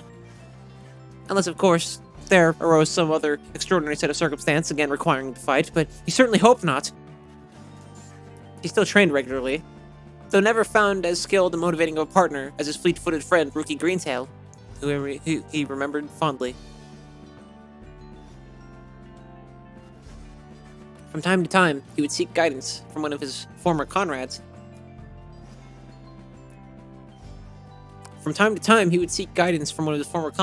Big Bertrude, much his elder, and a wellspring of perspective on his life decisions.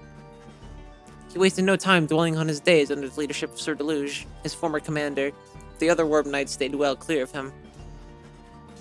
Gilman never did return to his homeland of the Sea Dominion, and was content to lead a monastic life on his small residence in the hills. Wow. It was just high up enough to make him keep striving to conquer his fear of heights.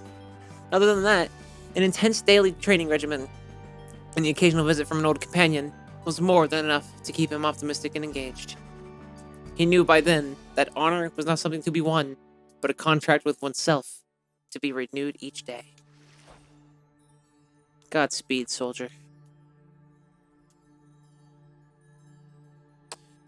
Alright, might as well see what fucking Globe Girlfriend is doing.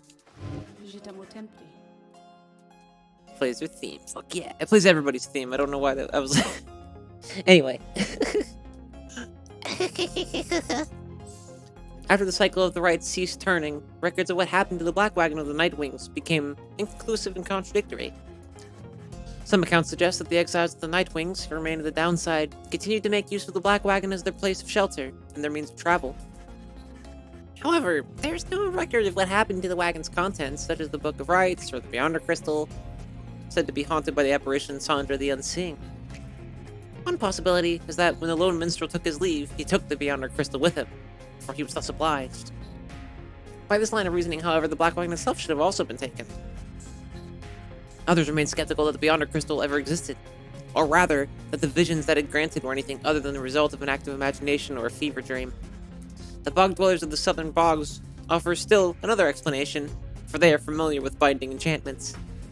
If there existed such an object, in which the Sisters of the Arch had been expelled for more than 800 years, then the enchantment could have expired, along with the light of the stars. What this would have meant for Sandra and the Beyonders is difficult to say for certain, other than it may have meant that they were finally released. Nevertheless, the fates of Sandra and the Beyonder Crystal remain unknown. Yet those exiles of the Nightwings who claimed to have seen this apparition all spoke of her with degrees of reverence, or perhaps a little fear. Can you believe this, reader? Honestly? Sandra has appeared before you. As well you can see. They are so far from the mark with all this nonsense, I want to laugh. In fact, here goes. She laughs. She's referring to the account of her. You sense she does not care for it. Well, let them gossip all they like. I merely wish that they would mention you, at least in passing, when next they are at it. Though they shall never know even half of it, shall they? Sandra seems irritated by the complete account of what happened to her.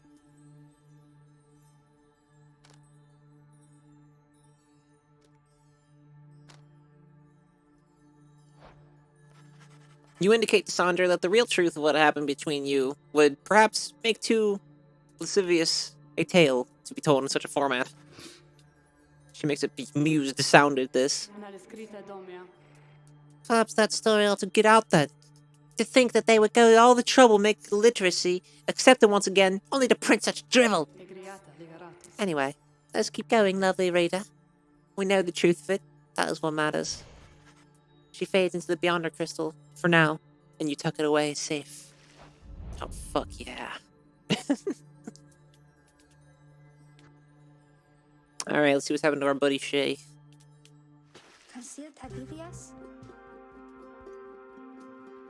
The Commonwealth had never provided a sense of home for the one that they had called Shay the Shoddy. So she was surprised on her return that she was so well treated. She felt uneasy about it, and besides, she knew that she would do her best to fulfill the pledge she had made to her friends. Even she could not have expected the impact that she would have on the events that followed, which gave rise to our Saurian union. Shay stood with the others on the night of the scribe's return. She did not take up arms, but spoke of the scribes with conviction and sincerity. Others were so caught off guard that it helped quell the danger of the situation. After the fall of the Commonwealth, there was a renewed interest in the legend of the 8 scribes, and many new interpretations of their histories and teachings. Shay found herself at the center of all this, Her way of speaking continued to compel a growing audience. She swayed many people from their astralist beliefs. Soon, the eighth word, which had lost favor with the people during the reign of the Commonwealth, sought her out and asked her formally to join, and she did right away.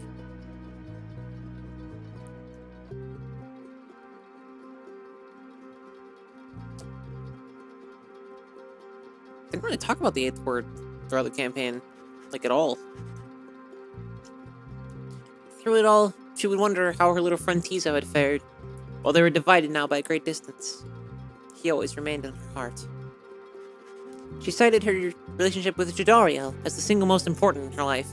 Jadariel would always provide for her a circumspect perspective and the wisdom of experience. Whenever she felt genuine doubt, which was not very often, she sought out the reader of the Nightwings. If there was anyone whom she trusted as much as the scribes, it was him. Shay always was devoted to her faith, but more so to her friends. Many people in the Saurian Union cited that her gentle manner and unwavering conviction helped them brave the changing times with courage and with grace. Oh, cool. So we're still buds.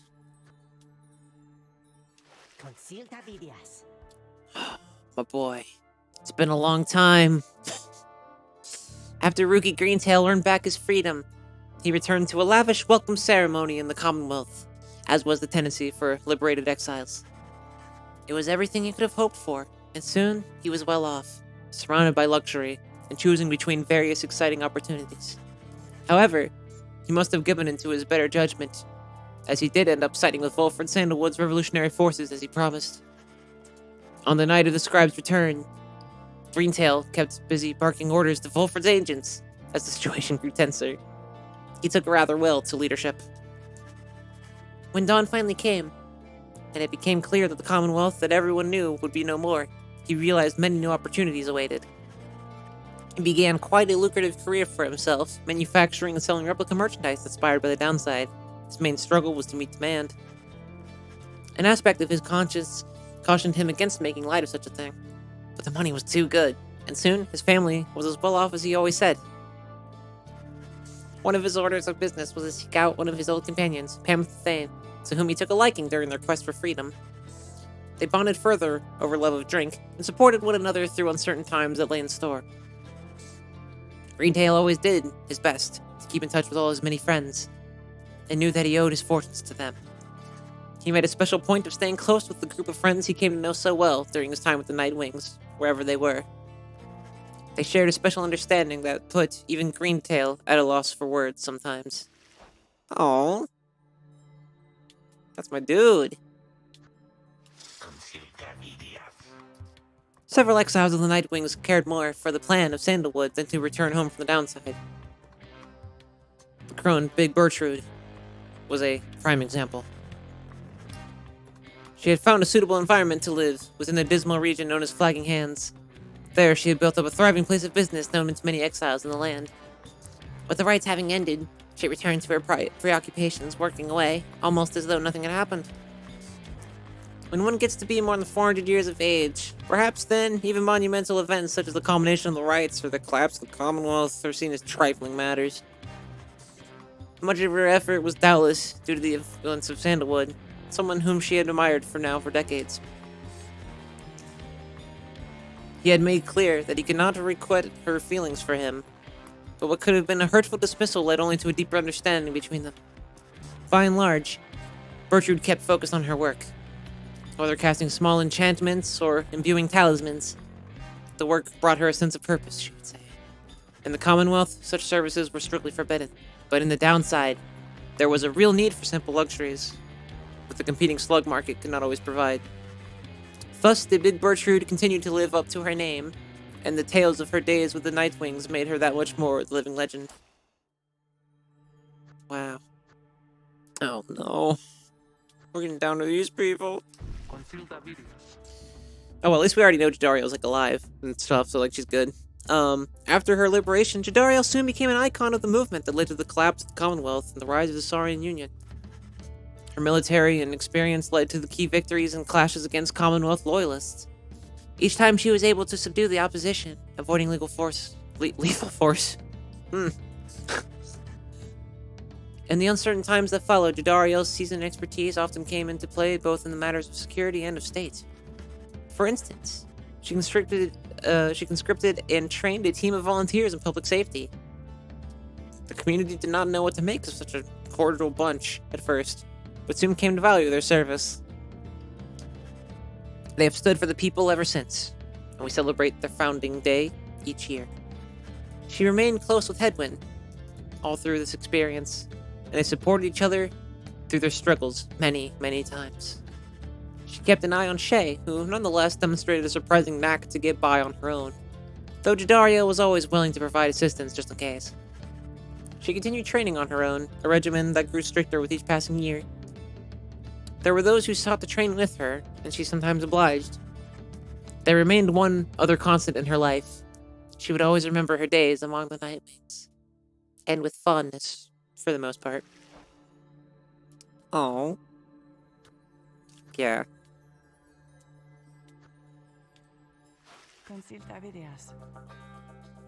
Nice hair. After regaining her freedom, Pamantha Thane found herself in a difficult position. Having once betrayed her people, the High-Wing remnants, she knew that she would not be welcome in her native home. She did not trust the Commonwealth either. Instead, she found her place among Wolf Sandalwood's agents, who were busy doing their part to fulfill the plan. The plan took certain unexpected turns, but in the end, resulted in the outcome Sandalwood had envisioned. It was fortunate that the High-Wing remnants arrived when they did on the night of Scribe's return. However, Pamantha denied any involvement with or foreknowledge of this. Afterward, Pamantha played an active part in negotiating terms between the High-Wing remnants and the new nation that would become our Saurian Union. Her previous attempt at something of the sort led to her exile. She must have felt some satisfaction to succeed this time around. Sometime later, Pamantha had an unexpected run-in with Rookie Greentail, with whom she had spent a fair amount of time while traveling with the Nightwings. Under these new set of circumstances, it turned out the two had more to talk about, rather more in common. They would often put to the test which one was able to outdrink the other. It is unclear as to which of them prevailed in that contest in the end. One day, Pamantha received an invitation to return to the High-Wing remnants, where she was to be fully pardoned. That was where she ran into her blood sister, Tamitha, for the first time since their exile. The reunion was not as amicable as Pamantha might have hoped, and Tamitha, still resentful of their history together, turned violent. Pamantha would later brush aside the incident, though always had an injury to show for it. Yet, from that point on, the blood sisters were back on speaking terms, at least for the most part.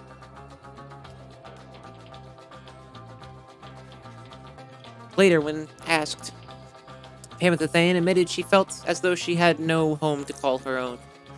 This was during an interview conducted amid an extensive trip abroad, for she had traveled thousands of leagues beyond the bounds of the Saurian Union. Pamantha continued the journey thus, citing that it reminded her of when she was younger and could fly unfettered. Oh, Jesus. Alright, time to get into how, these are the more plot-based people, so we're gonna kind of learn a little bit more about them, you know what I mean? I saved them for last just because they're at the top of the screen. I mostly wanted to know what was going on over here with all these people. When the cycle of the rite ceased turning, Wolfred Sandalwood turned toward the starless sky, closed his eyes, and prayed. It was all that he could do at that stage of his plan. He aspired to assemble with liberated exiles representing each of the 8 largest ethnic groups composing the population of the Commonwealth. They would stand together as a vision of the 8 scribes returned, inspiring the masses to embrace an older set of values from before the Commonwealth had tightened its grip. With the rites ending sooner than expected, this ideal scenario became impossible. Sandalwood's own freedom, for instance, was now forfeit. Yet the plan did have contingencies. Word reached him that, on the night of Scribe's return, several of his fellow liberated Nightwings stood together, and their voices echoed through the streets. It was vital to Sandalwood that this stand against the Commonwealth be peaceful in its nature, but this proved to be untenable, especially after the High-Wing remnants appeared. There was speculation that their well-timed assault may not have happened by coincidence, though Sandalwood denied any involvement and regretted the bloodshed. Nevertheless, the main thrust of the plan had been achieved. Sandalwood kept busy after that, as much as possible, providing counsel from afar to those who would be at the forefront of the birth of the Saurian Union. Of course, being straight on the downside meant there was only so much that he could do. Resting assured that the future of the nation was in capable hands, he turned his attention to the remaining exiles of the downside. They might never return to that new nation, but at least they could experience its triumphs and its struggles in some vicarious way. So he took to his old work, writing and printing. As literacy began to spread again throughout the Saurian Union, so too did exiles of the downside take to it. For his part, Sandalwood helped to teach as many as he could. More than that, he provided the material to read, a semi-annual report about the latest events, both in Saurian Union and the downside. This periodical gave many exiles something to look forward to. One of his allies in all this was the imp Tizo, with whom he traveled all across the downside. Sandalwood often cited Tizo as the wellspring of his own enthusiasm for a brighter future. Such was the creature's spirit. He enjoyed exchanging letters with the reader of the Nightwings, who kept him well abreast of how their other comrades of the fledgling nation fared. As Wilfred Sandalwood gained more fame throughout this land for all his sacrifices and his contributions, it is said that he remained steadfast about two things. The first was that the cause itself to remain in focus, the freedom that the people had achieved. It was a gift to be cherished, a set of values that needed to be nurtured. The second point he made was that he himself had little to do with the outcome. He would often praise the exiles of the Nightwings who had stood with him, each in turn by name. He never forgot any of them.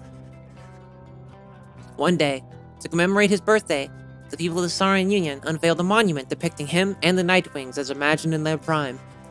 While Sandalwood did not learn of it until much later, it is said that he was moved to tears, then, by gesture. It has since ensured those of us with memories more fallible than that of Sandalwood likewise remember the achievements of his fellow former exiles, and our cause. Alright, so before we get into these last, two? Alright, let's talk about the choice I made. So, Volfrid, I didn't completely trust until, like, literally just after reading that. So that all means that, like, everything he was doing, like, there was no, like, Shyamalan bullshit going to happen at the end. If I would have sent him in, I'm assuming he probably would have done the same thing I fucking did. So, I don't know how much changes. I mean, a lot of details, I'm sure, like, tiny ones, but overall, yeah, it seems like you or Volfrid could have really done it. Either way. I'm really curious then what happens if you would have sent Orlek. Because that's a very tragic ending for Orlek. But it had to be one of us three. Couldn't have been all of us. So, now with the knowledge I have, given the choice again, I'd probably still pick me. Because I can't guarantee that if Volfrid would have made it in, that the Highwing remnants wouldn't have struck against the Commonwealth and formed a riotous revolution. But if I go in, that clearly just happens. And I'm okay with that. I think the implication is that it would have not been a violent resurrection, or a violent surrection, rather, if he came in instead of me. But, I don't know. Seems a little infeasible. I don't know with Orlek. Anyway.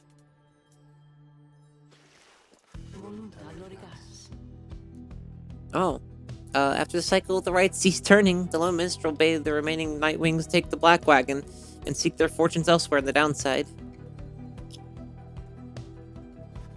Their parting was heartfelt, but brief. He remained there at the summit of Mount Elodial with Celeste, where the two of them would chronicle the final outcome of the cycle. Neither Tarek nor Celeste were ever seen again. We know all this now through song attributed to them. Some claim these songs originated in the taverns of the Sovereign Union and merely were imbued with weight of folklore. However, exiles liberated from the downside corroborated each other's claims at having met this duo that presided over the liberation rites. Another folktale suggests these minstrels were heralds of the scribes. Having fulfilled their obligations, they departed the world we know and rejoined their patrons.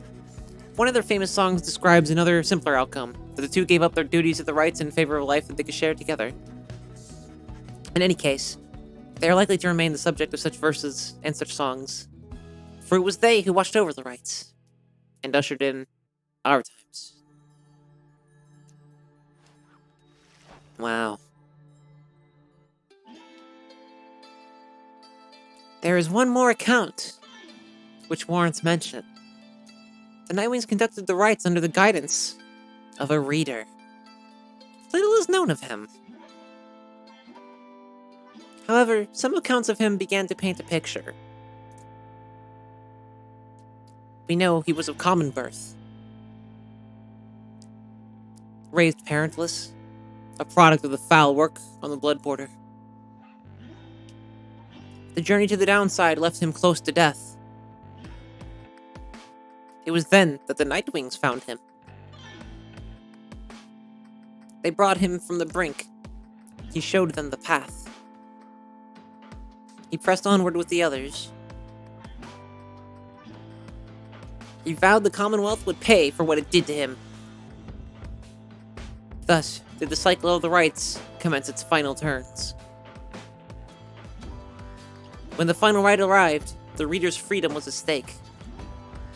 The freedom he indeed achieved ere the morning's light. From that point on, accounts of him diverge.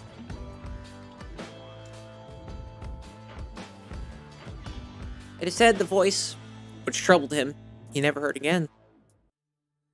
Some say he helped to form our Saurian Union. Though, whether that is true, only he knows. Someday, perhaps, that reader's own star shall emerge. Then it shall pierce the dark of night in all its brilliant glory. Until such time, and ever after, all of us give thanks. Their journey began on a barren waste where the reader arrived, afraid and alone. When he arrived, the book of rights awakened the Nightwings and ignited the flame. That's my boy. So that giant motherfucker's gotta be Jadario. Strands in our brain till the end. We sing of the last of the Nightwings who, having broken the cycle, Sorry about that one. shall live on in song. There she be. Headwind prevailed and strode the path that his heart laid before him. Wait. He has found his way home. It sings a different verse for each one of the people you liberate? Captain Joe Dariel, mother to many a foundling, Amir Rao. she has found her way home. Greg Cassavan, that's what I was trying to think of earlier. I was gonna call him a fucker specifically. Monkey Greentail has I think Logan Cunningham might be Volfred. his worth and returned to his family. It'd be funny if he was everyone. I'm pretty sure he's not. By the grace of the scribes,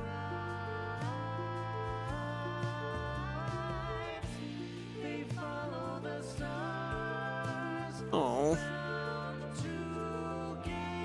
I thought that was Darren Korb. Yeah. Wow. The moon-touched girl hears the scribes in the world all around her. They have guided her home.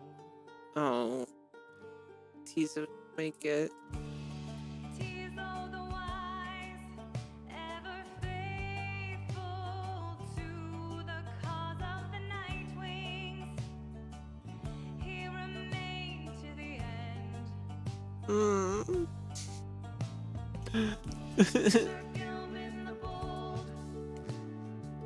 Persuaso.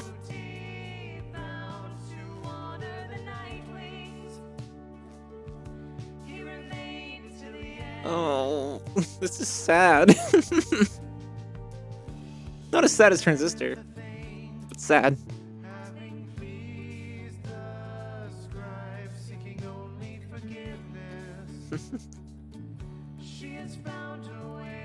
Is the spiky hair dude that looks like Zagreus supposed to be me?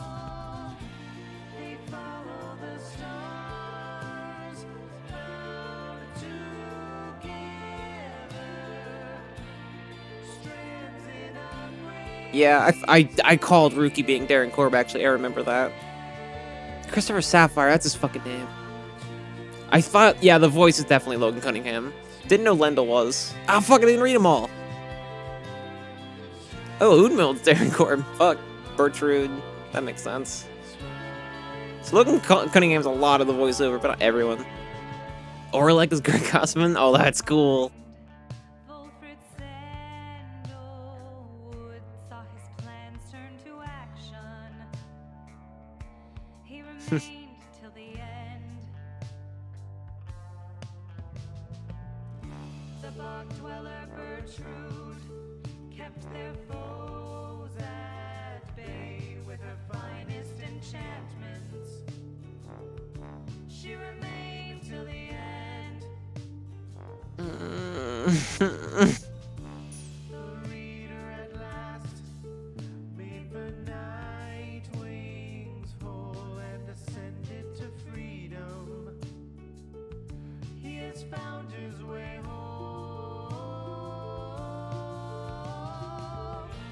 Yeah, but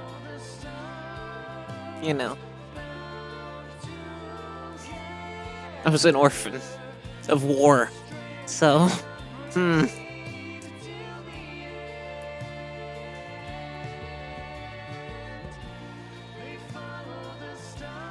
Hell yeah. It's just like all their families and stuff. That's cool. Oh.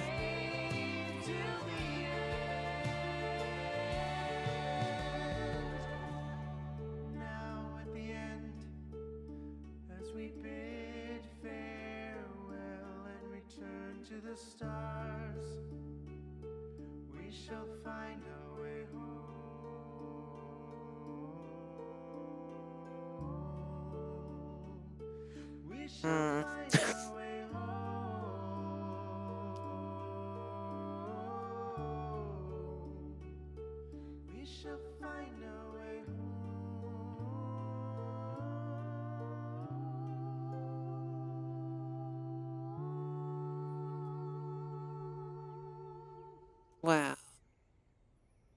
I found my way home. Oh, what's this?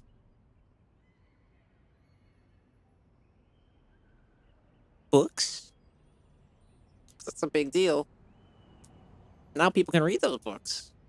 That wasn't a thing before. That wasn't a thing 2 hours ago. I made that happen with my choices and Space Jam knowledge.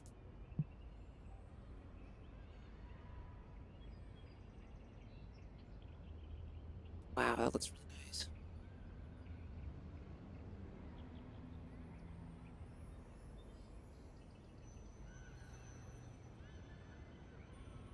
The end. Holy fuck. Can you imagine if I didn't win? Or like almost won. True Nightwing campaign mode unlocked. What the fuck is that? Oh my god. Oh. What is that? You know what? Hold on. We're gonna set it here for a bit. I will come back in a sec. To see what the fuck's up with that for a little bit, like we did with Transistor. But yeah, that's the end of the game. We beat the fucking another one. I need to pee. Oh my fucking god. I need water. I'm dying. We will come back and check that out in a sec. Give me a few minutes here.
God. Oh my god.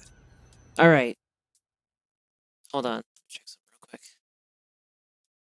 Okay, cool. Let's just... I know chilling on the screen for a long time is probably, like, not a great thing to do. Actually, let's do what we did with, Undertale. So I want to talk about this before we continue. So let's go back to the main menu. This is what I did with Undertale when I beat that. Which, honestly, I do want to play a, I do want to play, like, a pacifist route run on stream of Undertale at some point. Challenge a friend or CPU adversary to local head-to-head showdowns featuring many characters and locales from the campaign. I actually might play that, like, on the stream as well. What happens with this? Oh my god, right since last Separation 1. Oh.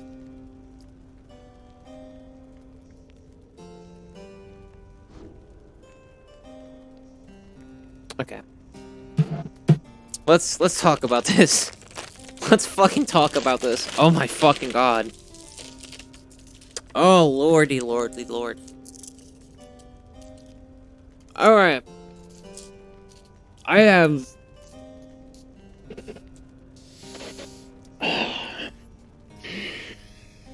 Normally when I talk about something like this,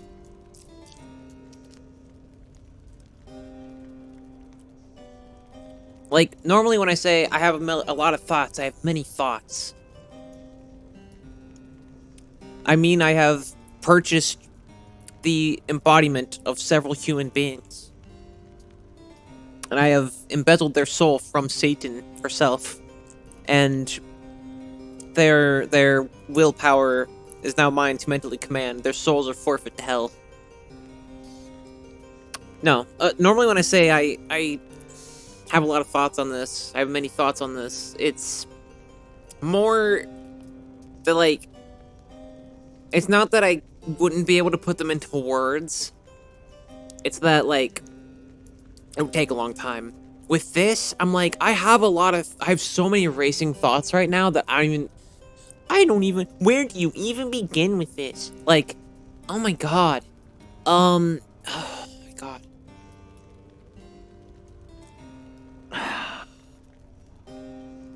Alright, first I'm gonna do the obvious thing, because I was talking about it the entire stream. or the entire stream series. This is now, what, part 9 of PYRE? With an average of, like, 2.5 hours, I think, each stream. Actually, probably an average of almost solid 3, I would say. Maybe. Probably an average of, like, 2 hours and 50 minutes. God fucking damn. What do I even say? Let's do the obvious thing first. This is my super giant run marathon, if you will. So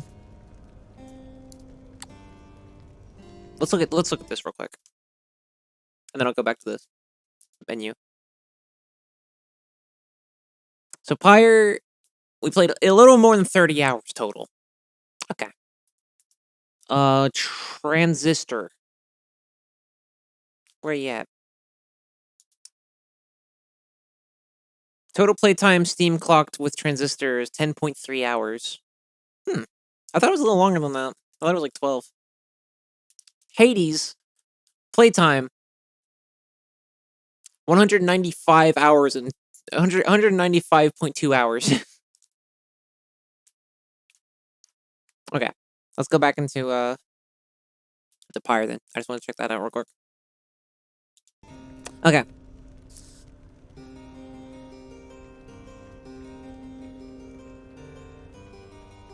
So which one do I like more of those three? One that I spent 10 hours on, one that I spent 30 hours on, and one that I have nearly spent 200 hours on. Definitely can confidently say I spent over 190 hours on. I'll start with the simple point. Like, this is the third time I'm saying I'm starting with the simple thing, the easy thing. Rank 'em, bitch. So Hades I definitely like more than PYRE and more than Transistor, hands down. But like, as I stated on Twitter once, after I beat Transistor, I think I said this, I recommend Hades a lot more than I would Transistor, but... no, I don't like Transistor as much as fuck. I said I don't like Transistor as much as Hades, but I don't like most things as much as Hades. I literally recommend people Hades more than I've ever recommended people have sex in their entire life, okay? That is how much I love Hades. And how much I wish other people maybe not loved Hades, but also gave it a chance. The fact that most of my friends have not played it saddens me. Transistor and PYRE, I do not feel the same about in that regard. However, are they both great games? Fuck yes. Hades, Pyre, and Transistor are 3 of the most inventive, creative, and emotionally captivating. Actually, emotionally captivating is not something I would use to describe Pyre as a whole. Not to say that it doesn't have emotive moments.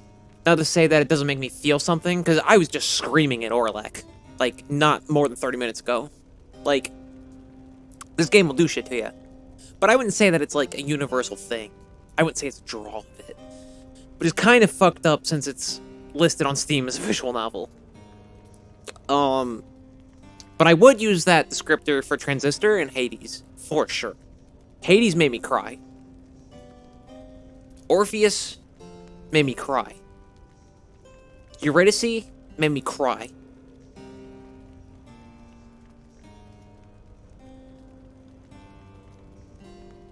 Achilles came pretty close. But this isn't I'm not talking about Hades, I'm talking about the entirety of where we're at in Supergiant and how I feel about Pyre, because we just finished it. So the hard question is not... Hades beats these two, for sure, for me. In my brain, Hades is the ultimate. So it was... For those who don't know or remember, Supergiant only has 4 games under their belt, and they're all great. First one was Bastion, which actually I shouldn't say it's great because we haven't played it yet. I'm just assuming at this point because we're 3 for 3. 3 for 3 of genuinely fucking great, unbelievably impressive games. And then it was Transistor, and then it was Pyre, and then it was Hades.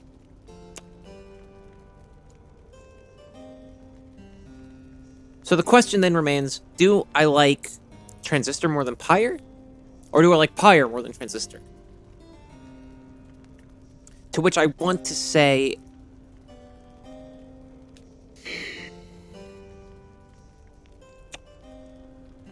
Gun pointed to head.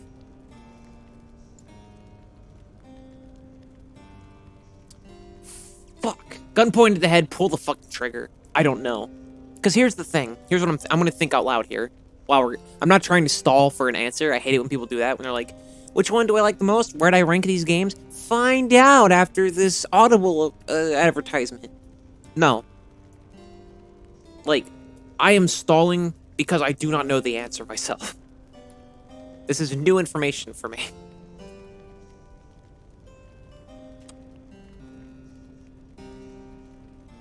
I definitely like Hades more than both of them.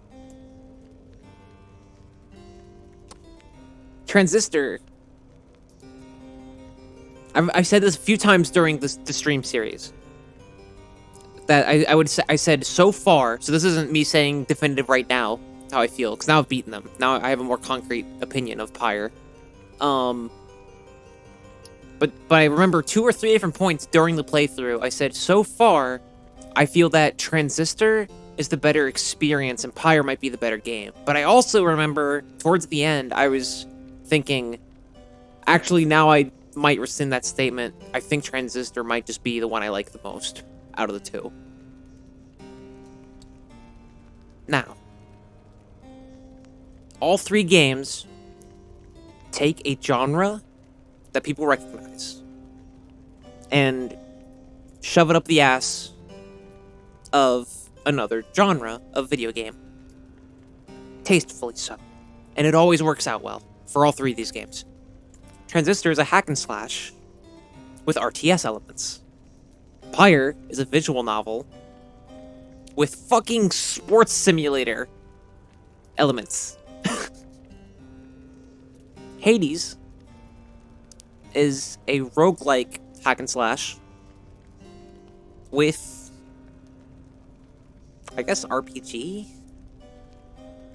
elements and visual novel elements, you could argue. I don't know if it having that much plot and dialogue counts it as visual novel territory, but you know what I mean. It is a very story-focused roguelike. I feel that the genre mix of Transistor is done better than PYRE. On the other hand, PYRE would barely be a game without its genre mixer. So I'm not 100% sure how I feel about that statement.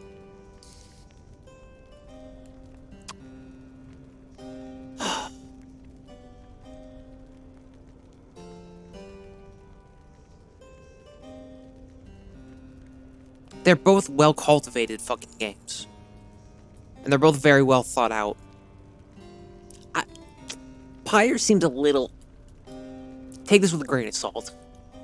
PYRE, design-wise, from my viewpoint, which is pretty uneducated in this field, seems a little more haphazard, and let's throw that in there and see if it's fun or not, than Transistor. Transistor is very calculated. On the other hand, does that make it a better game? Not necessarily. And that's why I'm torn.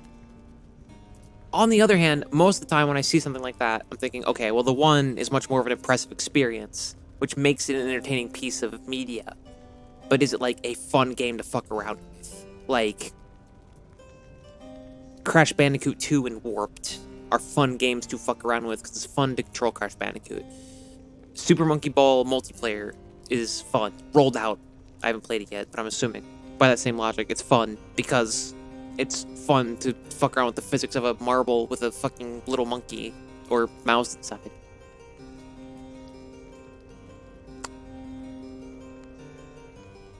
So, like, in this case, it's like Transistor's a better experience. So, by that logic of what I'm saying, you would assume what I mean by that is that PYRE is more whimsical. It's Super Smash Brothers kind of like, it's fun to fuck around and you can like just pick it up real quick, play it for a little bit, and it's just this fun little goofy thing.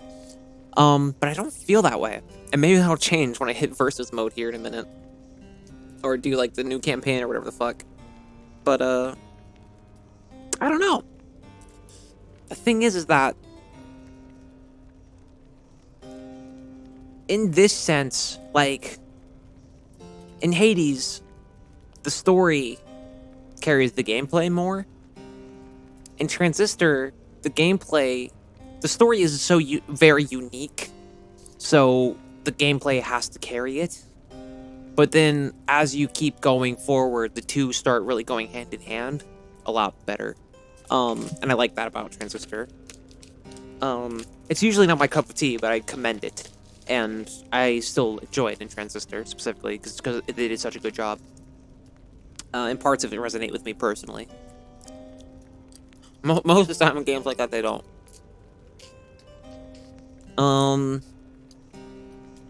PYRE didn't have that effect with me as much. PYRE is impressive also in the sense that it has fun characters. I wonder how people that aren't... I have a big character writer brain. If your story has underdeveloped or shitty characters, that is what's going to stick with me more than anything good you did. PYRE has good characters. And I can't say necessarily that any of them are underdeveloped, because a lot of them get more development based on the choices you make.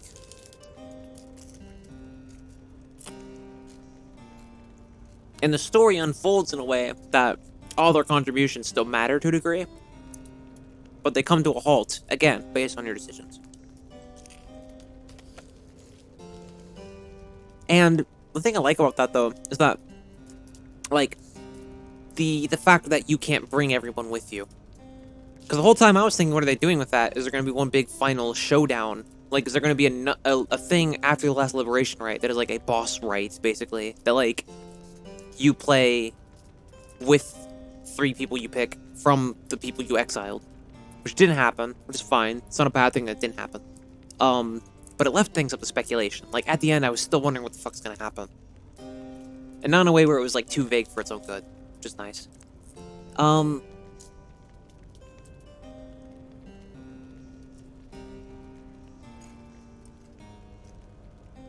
Whoops.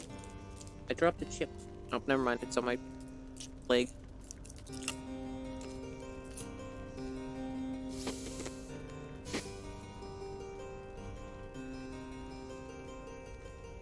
But like, I like that aspect of how that makes the game you're playing almost the metagame. And the overall game, like towards the end, like losses don't matter as much because if you see the losses of each match as more like rounds, and you see the entire campaign as one big game match, it makes it a little more interesting to think about, and that's kind of how I feel about it. I like that about it. I think it's smart. I think it's purposeful.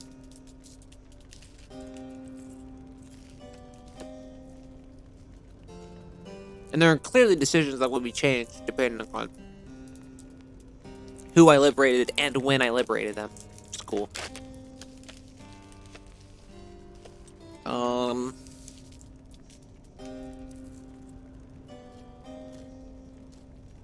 That said, let's take another game I've been thinking about this stream. Mass Effect. An RPG with shooter elements. Okay. Mass Effect has good characters. Mass Effect is not perfect. I would even go as far as say Mass Effect is not as well made of a game as any of these Supergiant games. Like, all three of them combined don't hold a candle to Transistor, in my opinion. But they are a fun story to replay because the choices you make and a bunch of goofy stuff in it, and some stuff that's, like, just ironically funny. So it's something I'm going to want to replay, you know, for that purpose. And, I can see how New Game Plus in that field will be fun, because shooting shit with big stuff you're not supposed to get till later in the game is a funny idea. It can be entertaining for a bit. This game, it's like, I almost just want to take my vengeance out on the bullshit it made me go through beforehand.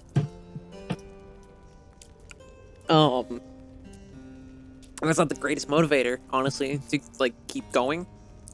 But, you know, the replay value is there. I can't deny that. And I can't judge it on that fact too much, because we're about to play what is its replay value for a little bit before I end the stream.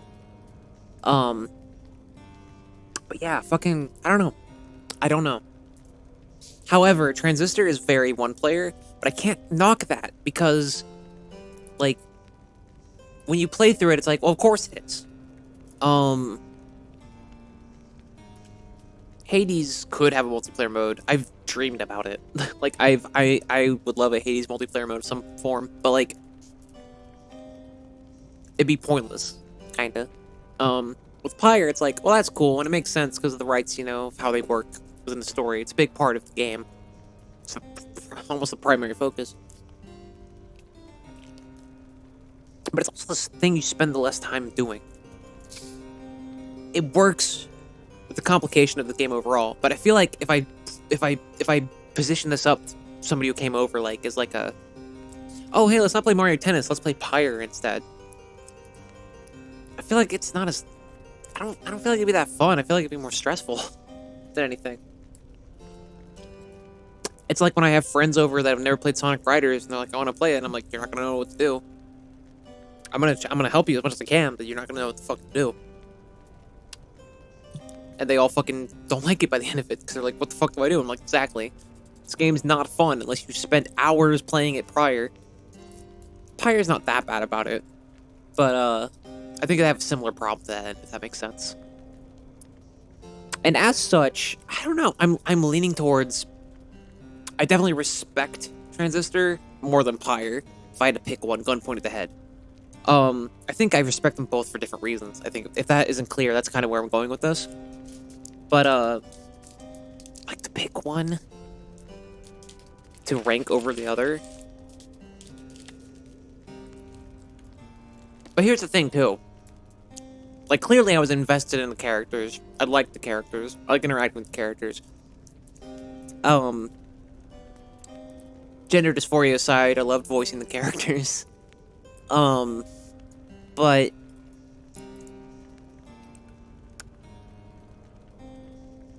the story, it doesn't leave me wanting more, per se. Other than obviously, like, oh, I wonder what happened if I picked these other choices, if these other playthroughs, and etc. But, like, it just didn't have the same impact. It didn't make me feel the same, like, gut-sinking fear that Transistor did. Which is impressive, because I'm pretty fucking desensitized to most things.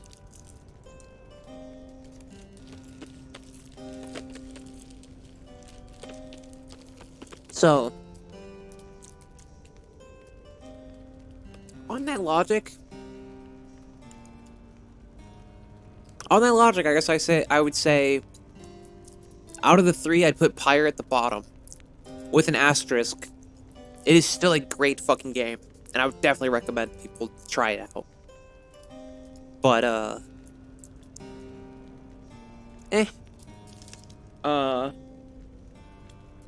in comparison to Hades, one of my favorite games of all time, I would give PYRE a solid But in comparison to, like, the grand scheme of video games, PYRE's fucking great. Great fucking game. This is a great fucking game. But between those three, PYRE's at the bottom. Then Transistor, then Hades. And having said that, now, because I figured it would be, like, direct quality improvements, because now they have a bigger budget, like, even though it's a different genre each, and PYRE is one that I'm, like, more used to than Transistors, I figured I would go in being like, Transistor, before I started, I figured I'd be like, Hades is really fucking good. I figured that I would love PYRE, like, almost as much as Hades, but not quite. I figured I would like Transistor a little bit, and, like, really appreciate it for what it is, but, like, it wouldn't be one of my new favorite games. That one pretty much came true. PYRE did not. I'm expecting Bastion to be a ride that I'm glad I took, but not one that's going to, like, change my life. I don't think I'll like Bastion as much as PYRE or Transistor or as Hades. Well, that was my original thought. Now I'm kind of thinking, I don't know. I might like Bastion as much as PYRE. We'll see when it happens. We'll come to that verdict after I play Bastion on stream. I'll have to keep that in mind.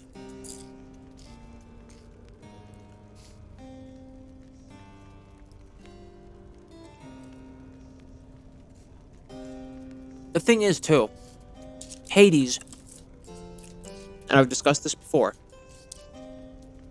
my favorite video games of all time, for the most part, 9 times out of 10, I'd say, are the kinds of games that give as much as you do. Every time I give the example of, like, the old Pokemon games. If you want to just walk around, race some Pokemon, whatever, you're giving quite a bit of your time and energy into that, and there is some fruitfulness to be given to that. There are things you achieve through that. But the game doesn't give that much back. You can go all the way to the Elite Four, and you can beat the end of the Elite Four. And the game is very responsive to that, and is a congratulatory and rewarding experience throughout. Can't speak for Sword and Shield, but the other mainline RPGs that I've played, they have that going for them. Even the ones I don't like as much, like 2 and 6, like, I can't deny they have that going for them. What did I say, 2 and 6? I meant 4 and 6. If I said 2 and 6, I meant 4 and 6, not 2. I love 2. I love Johto. Crash Bandicoot 2 is definitely like that, too. Oh, but, like, yeah, like, they both...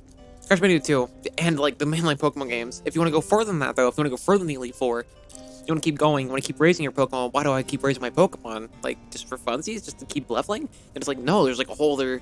Especially in Gen 2, there's a whole other world to see. You can go explore more stuff.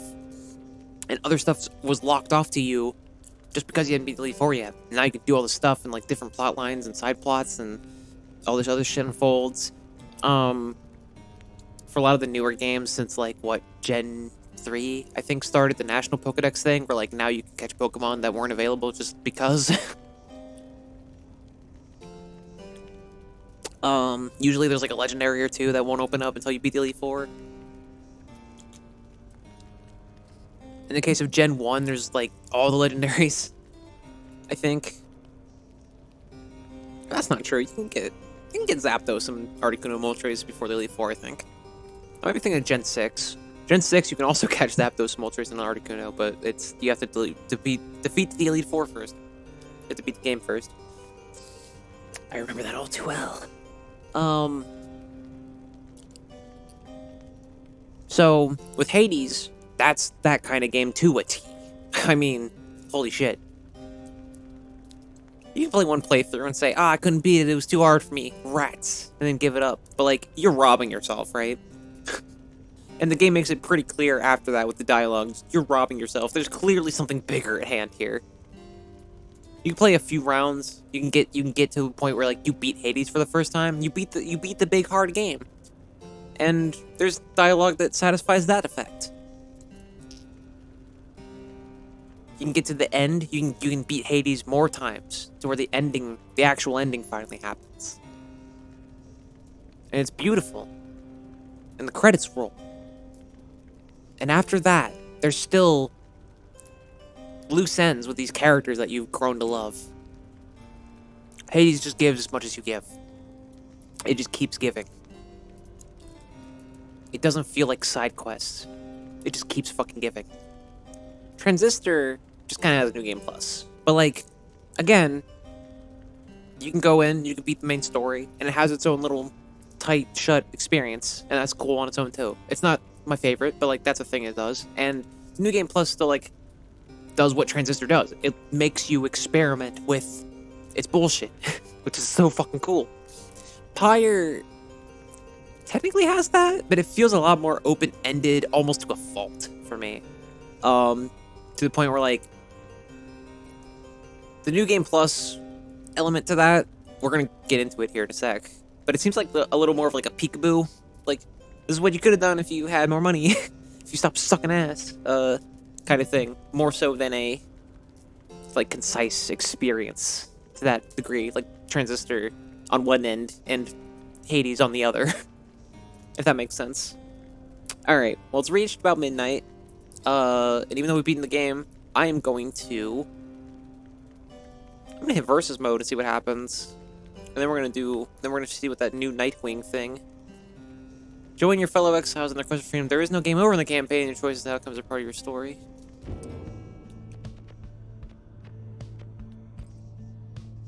Can I play as other people?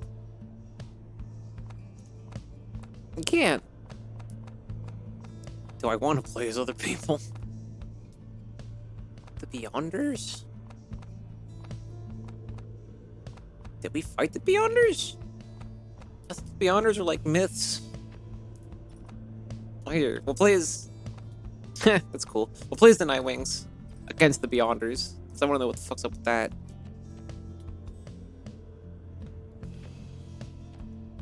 CPU strength. 1 through 5. We'll go with 2, because I fucking suck. We'll go with Novice. Exiles shall have their own preset masteries for this right. Exiles shall not have access to any masteries. Exiles shall have access up to 4 masteries. That'll work. You shall hear a full set of opening remarks prior to this right. Sure.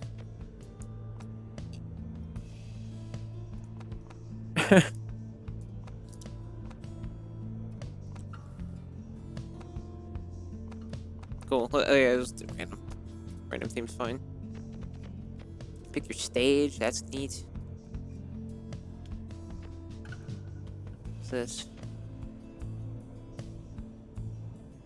No. Inside the book. Original goal. Spring of Jamir. Care of how we're not going to, because I've been there 5 million fucking times now. Epitome is okay. Hulk of Horus is actually one of the most like interesting stages to me. That's the Trieste is okay. We didn't go to Glade of Lou that often, I don't think. Follow Solium, I love Kalmer. Let's go to Glade of Lou.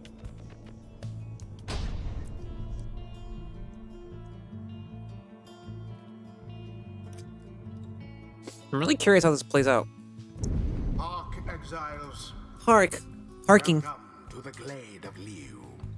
Each of you seeks to be free from this forsaken land. Something like May that. further shame befall whomever fails. Jesus. Night Wings, stand ready. Prepare yourselves, Beyonders. Where are the Beyonders? I thought they were like Who myth shall lore. conduct the rite? What the fuck? The gosh dang heck? What the fuck? Oh, what the fuck? What the fuck? What does she do?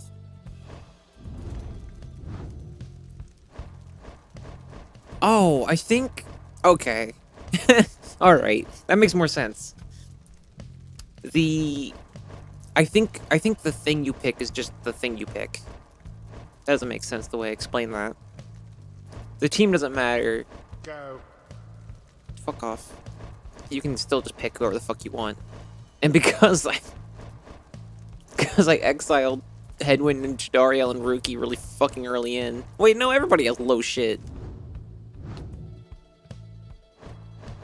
Why are they so low? Shay was maxed when I fucking exiled her. The fuck? Okay, I don't know why it's like that. Okay, so how does she work? Sandra's a nomad. Or like acts as a demon. Visit Drimp's obviously an imp. Oodmild. Could be... These are all the main... In the middle here's all the people you could already play as. And these are the leaders of the other shit, including Almer. Does Tamith have anything different? While casting your aura, Tamith can trigger aura blast that banish nearby adversaries. Do we have items? We don't. You can read everybody's shit though, and I think that's pretty neat. Casters are in a straight line. High jumps to avoid adversaries' auras. Runs much faster. Okay, so she's pretty much just like Shay. We're definitely using her, by the way. Race nomad. Past assassin. The Sisters of the Arch provided a grim but terribly reliable service to those who could pay. Crime. Attempted murder. She trained all through her young life for one vital assignment she knew would one day come. An entire countryside despoiled, and for countless years. For sisters. Cool. Alright. What do thingies do? Sandra and her allies causes banished adversaries to remain banished for 2 seconds longer than usual. Sandra and her allies may instantly return banished allies. Okay. Sandra. Do Rookie. It's been a while. Actually, is he higher level? No. Jump a second time while airborne. I'm actually gonna play as Barker. Just out of curiosity more than anything. And then let's try the messenger imp.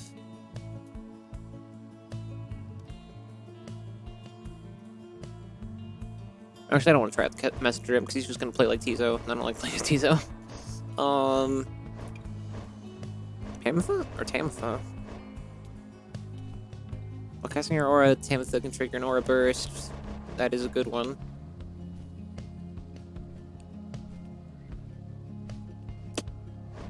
You know what?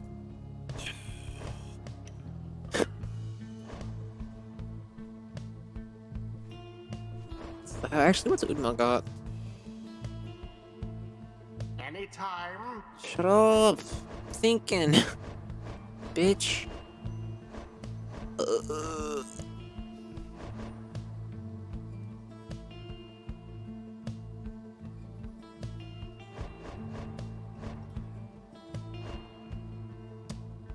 I'll just pick Shay, 'cause I'm used to her shit.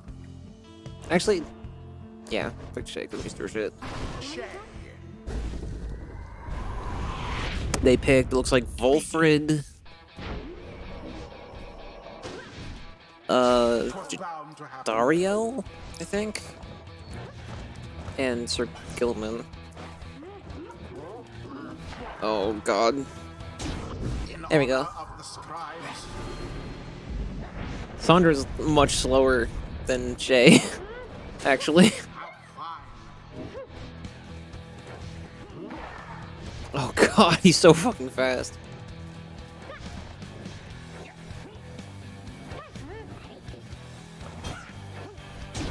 Absolution. Oh, he's so fucking fast. So fiercely. Oh, fuck yeah. Bye-bye. Sandra plunged into the emissary's flame. Sandra's fun. Like I said, not as fast, but... Holy shit. Oh, fuck. Yeah. Alright. Oh, yes. Oh, that fucking rocks. That Barker Aspaws sure is rather quick. Holy shit. That's nutty. That's some Overwatch bullshit. You know, Overwatch bullshit. The only game that's ever done anything like that. Bye-bye. Big show from Sandra the Unseeing. Yeah, pretty good for someone who can't see shit.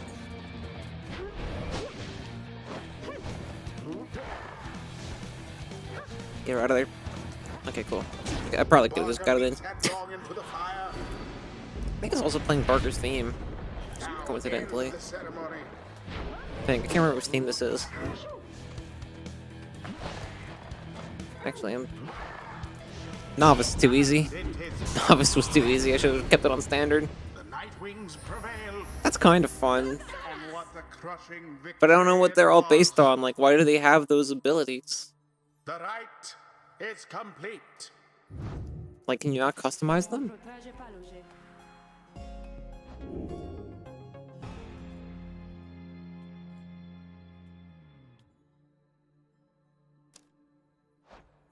That's cool. Until the stars align. I'm glad. The multiplayer mode's cool. That is nice. That does up it a bit in my thoughts of like, oh well, Transistor is better. Like, choose your exiles, any talismans or masteries prior to this rite. Should be randomized. I put customize.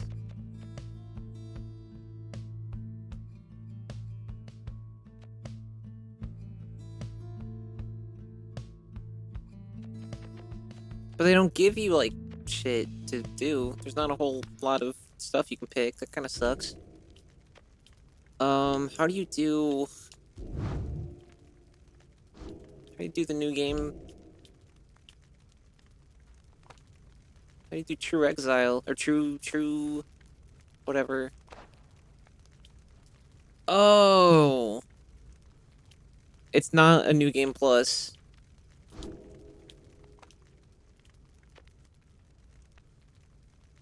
It's not a new game plus, it's like a new difficulty. There is no game over in the campaign. For players not seeking too much of a challenge, your adversary shall hold back against you. For most players starting the campaign for the first time, your adversary shall fight back against you. For players seeking wait, what? Your adversary shall hold back against you. Your adversary shall fight back against you. For players seeking a tougher challenge, your adversary shall do their worst against you. For players who have finished the campaign, your adversary shall be favored by the stars themselves. Base difficulty same as heightened. All Titan stars unlocked, and some must be used. Enlightenment required to rank up rescaled. Enlightenment required to rank up rescaled. Cannot load checkpoints or restart rights. I didn't do that anyway. Book of Rights and White Loot. Book of Rights and White Loot fully unlocked? What's the White Loot? Slug Market Inventory fully unlocked. Feats of Glory introduced much sooner. Note once chosen, this setting cannot be unchanged. What? Alright, let's try it for a little bit.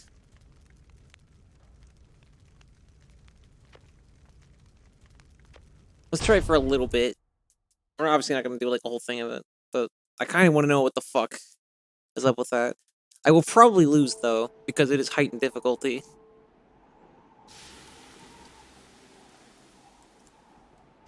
Okay, we'll skip through everything. Oh. There's no real need to go through it all again and shred my voice on a bunch of dialogue.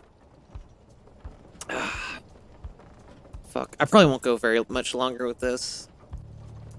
Although part of me, a masochistic part of me does want to keep streaming and stay up late. Part of me has been thinking about, well, let's move on. Let's go back to the Pokemon White randomizer that I've abandoned and haven't played in like almost 3 months.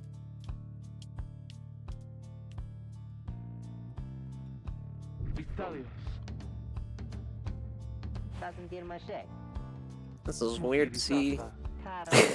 Again, having beaten it. Because Transistor, like, felt like a time loop when that shit happened. In this game, it's like... It's like blast from the past. It's like really weird.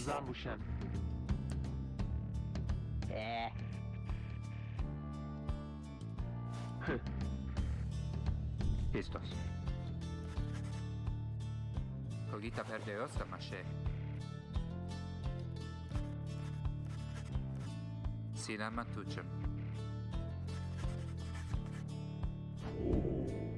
Man, he really does just like help you out though.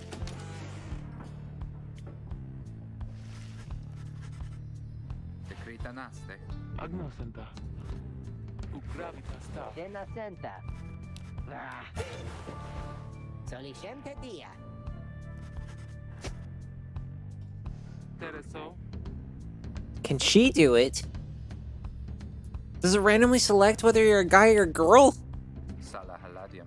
So I could have like changed it? No, benestasi. Disa. Honestasi.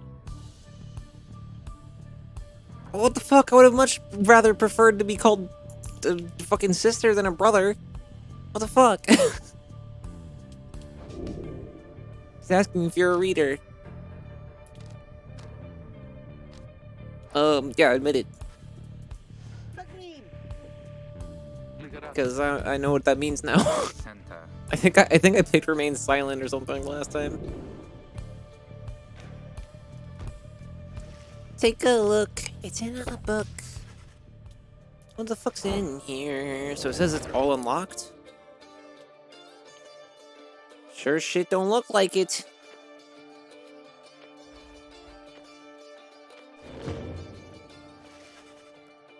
Chi sentirna.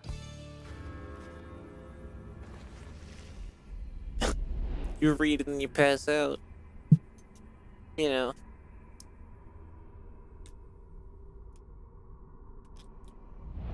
Reader, Hello. dare you tamper with forbidden knowledge? So soon after your sentence into exile. 'Tis true what the book says. You can be free again.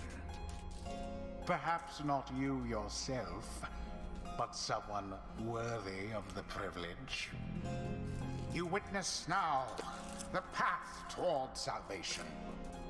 You witness the rights, the one way to return to glory. Though in your case, I hardly think it possible. Yet, by the grace of the scribes, it is my duty to inform you anyhow. Aloche. Loricasta. I didn't put subtitles on for the guy. Barosta. Ratana. What the fuck? So I could have been she the whole time. I mean, in real life I use he, she, and they.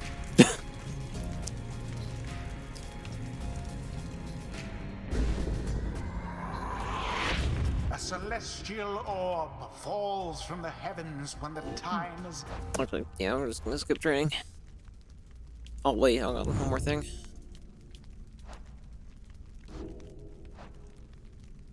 There we go. Oh!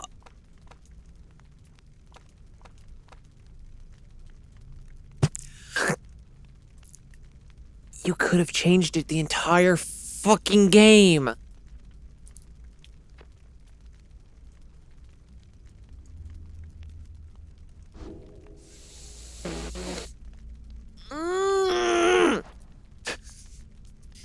All this time I was complaining that the game misgendered me and based my decision to free Ruki based on the fact that he was the only one that didn't assume my gender immediately. You could change it the whole fucking time.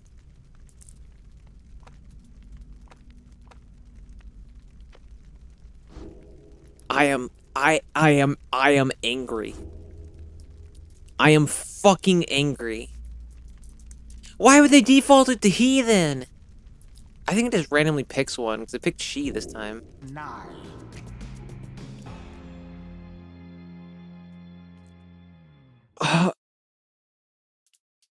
So at the end credits... Whatever.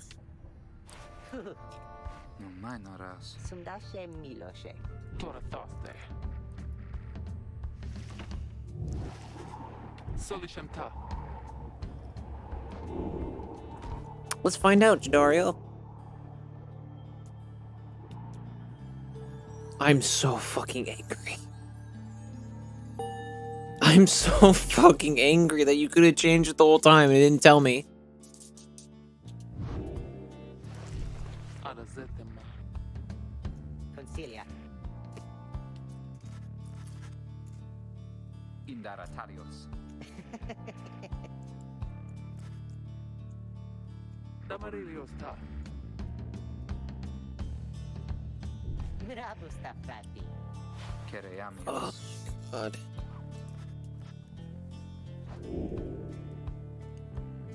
I'm so fucking mad. I'm so fucking mad. I'm mad that they put it in as an option. I had no fucking clue. I'm so fucking pissed.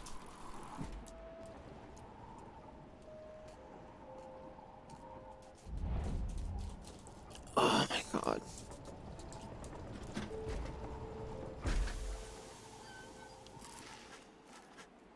Non da tigra frati. Tase. Interuvina. Loriomatas. What if the reader settled this? They mark the way, we get us there. They, me.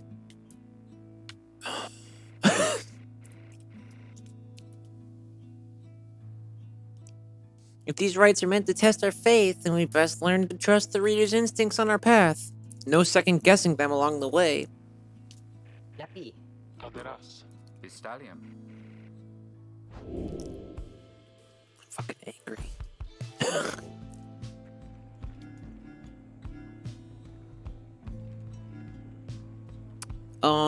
We did not do that last time, so let's do this.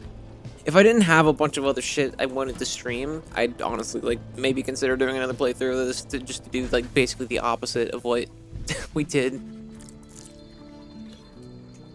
But, meh. Sugrina.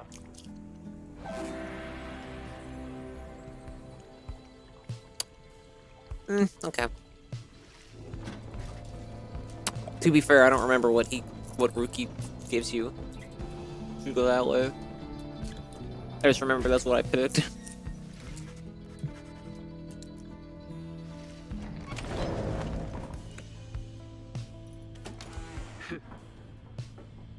What's up, Jadario? Religaratus. Videre nantis.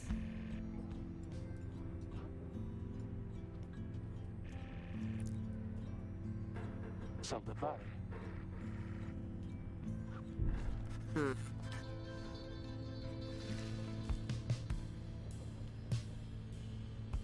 Dario's floor rug.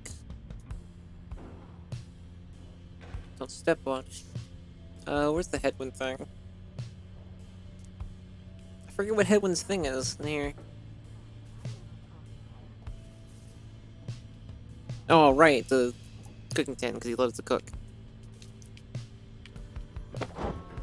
Is the book filled now? Okay, yeah, it is.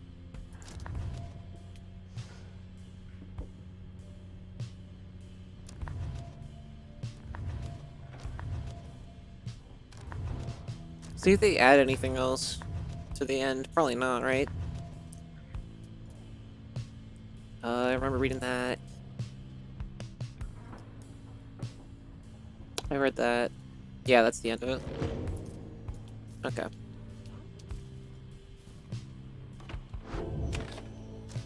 Alright, we're gonna do a battle.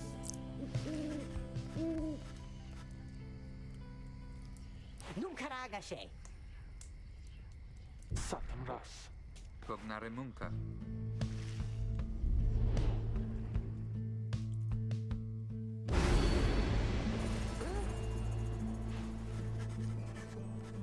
Oh, but that's new. The burning effigies of the greater titans pierce the darkness, suppressing the delicate light of the stars above. It is an ill portent.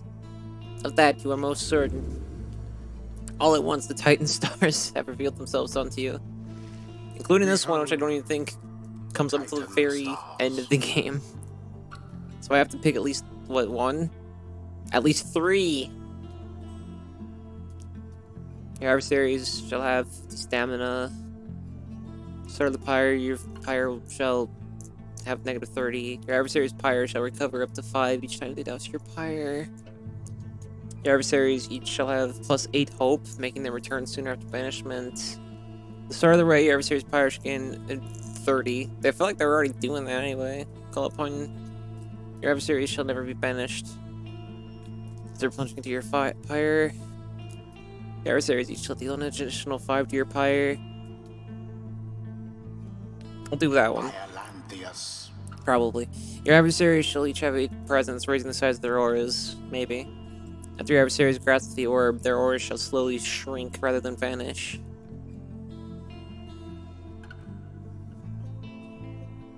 The tattered mantle.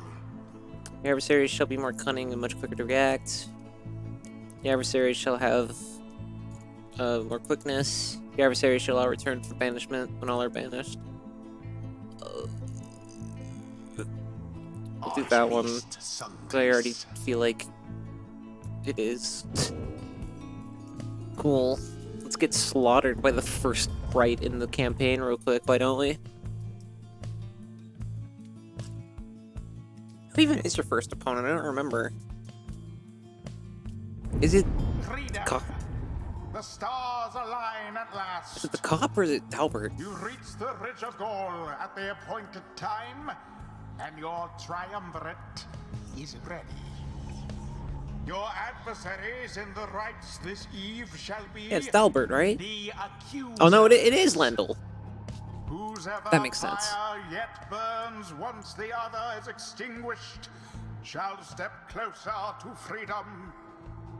Now let the rites commence. I don't get to pick my shit? I get to pick all my stuff? Stars are aligned in your pyre bright, yada yada yada. I'm still fucking pissed.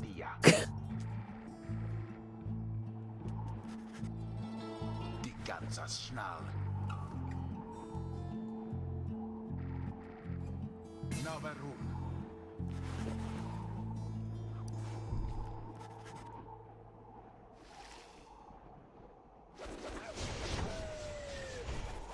Yeah, I don't think it's gonna let you pick stuff. So I might have to do 2 battles.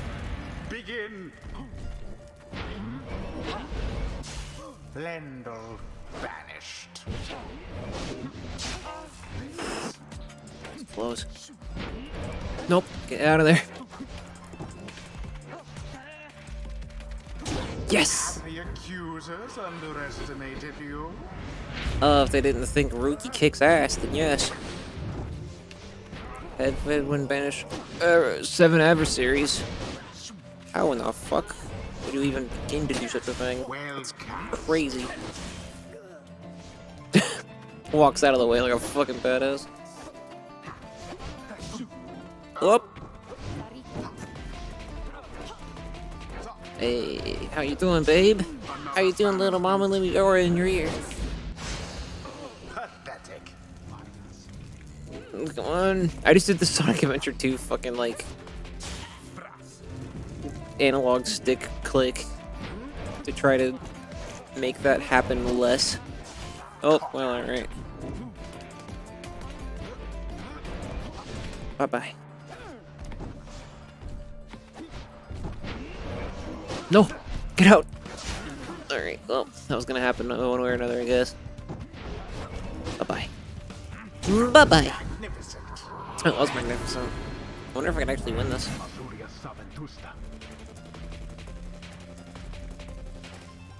It seems that you have flustered the accusers. Yeah. Have you any idea what that Lendl did to deserve his exile? Yeah. Fuck that guy. Fuck that dude. Flinging the orb into the flames like that. Yeah, I'm pretty cool. You elude banishment using such tricks. Be gone, you lot.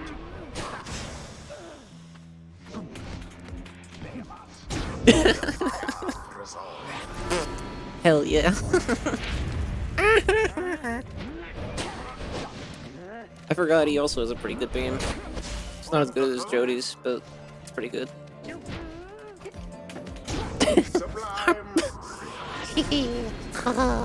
I'm having fun with a video game. Oh cool, I did it. 20 gold for me.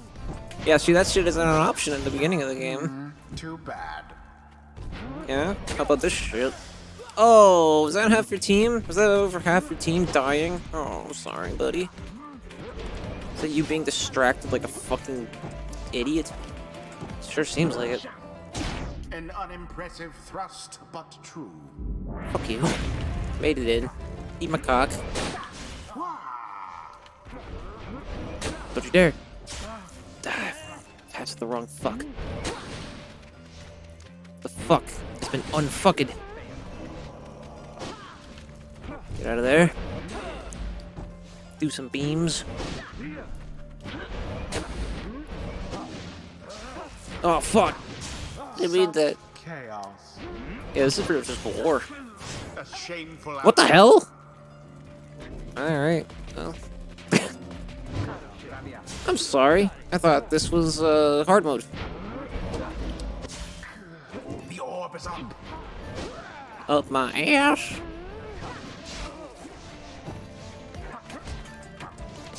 Oh. Up. Beneath contempt.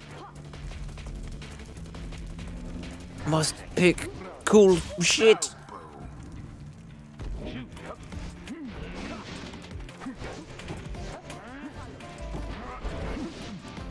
Not today.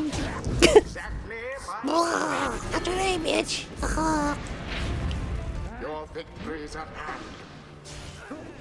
Yeah. Bye-bye. Glory. 5 points left.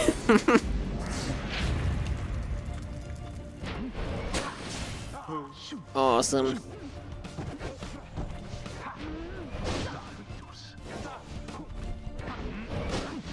No, no thank you. No thank you. No thank you. No thank you. Both vanished.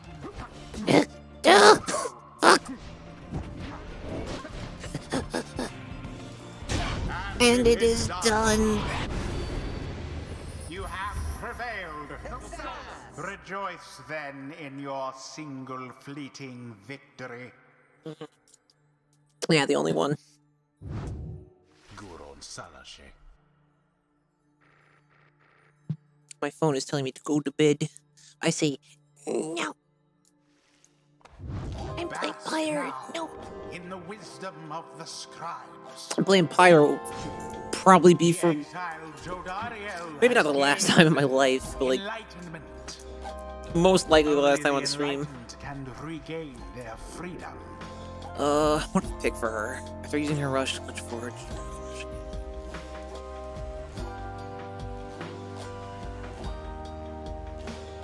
That one. The demon scribe bestows his favor.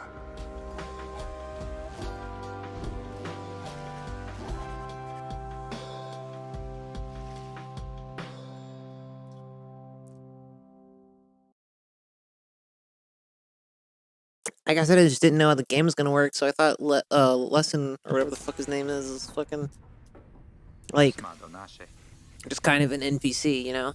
Deliosta. Consilta vidias. Consilta vidias. Lendl. Lesson. Lendl. Ligeratus. Oh, headwind. Qui sentirna.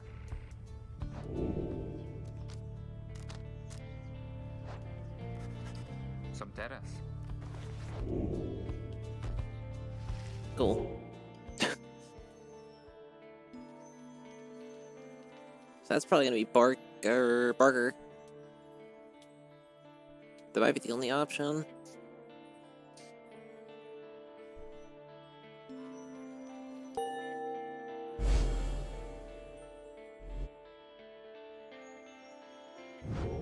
Yeah, I don't think I'll let you choose until like later. Peleos. Eosenta. Si magquagre. Sertabase. Guron Salashe. Gratiam.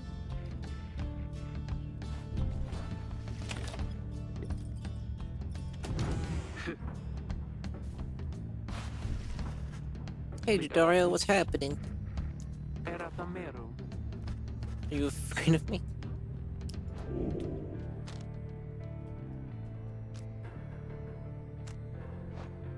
No, I'm not afraid of you. I know what you do. Tashe.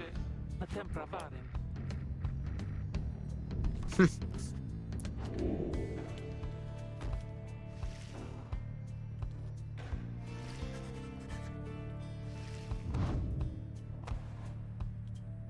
It doesn't give you all the stuff. I think it was just saying that, like, when you get the what's his fuck, you have, okay. I thought it was gonna be... Okay, I mean, that makes sense. It's a cool mode, but I don't think I'm gonna continue doing it. I don't think I care. Cool. Good stuff. But yeah, I think we're done with that. Unless there's something else that I, like, unlocked or didn't know you could do. Thank you, Amir. Thank you, Greg. Thank you, Darren. Thank you, Logan. Thank you, Camilo. Thank you, Morgan. Thank you, John Paul. Thank you, Josh. Thank you, Michael. Thank you, Jen. Thank you, Andrew. Thank you, Gavin. And thank all the other voice actors of whom I've already forgotten all the names of. And, yeah. That was PYRE. That was good shit. My next order business, tomorrow, I have to draw the, I have to draw myself in Bastion cosplay. Because I don't have anything set up for that yet. So, that's fun, I think. So, we'll just slap that one out real quick. I guess let's close the game. That was fucking PYRE. Hell fucking yeah. Very good game. Very cool. I think even given all that, I'd say if asked just randomly, I'd say that I like PYRE and Transistor equally for different reasons. I think Transistor is more poignant. Actually, you know what? No, fuck it. I still stand by that. I think PYRE is my least favorite of the three that I've played, but it's still, like, really fucking good. It's a really fucking good game. I'll say that. But, like, yeah. Still fucking good. Oops. That's the wrong website. See if anybody's, None of my people are streaming. They usually aren't at, like, 12:30. Some of them are, but usually they're not. Alright, I'm gonna go export the VOD and fucking update the vlog thing. The vlog? Update the blog thing that says what games I'm gonna be doing, because, this one's done. I'm gonna go add it to the public list of games I've beaten on stream. Fuck yeah. Thanks, whether you're watching this now or watching, the VODs. Thank you again for watching another series. 2022, I'm not gonna lie, has been scary so far in my personal life. So, I don't know. If I'm distracting someone else from their chaos, I guess I'm pleased. But, yeah.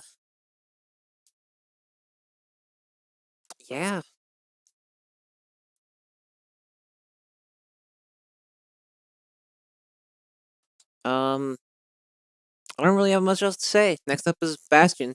Thanks to everybody at Supergiant Games. I normally don't do that, but, big indie project, and I've looked into Supergiant. I've watched the No Clip documentary. They seem like a bunch of cool guys, bunch of cool people, and I'm glad that such a team exists.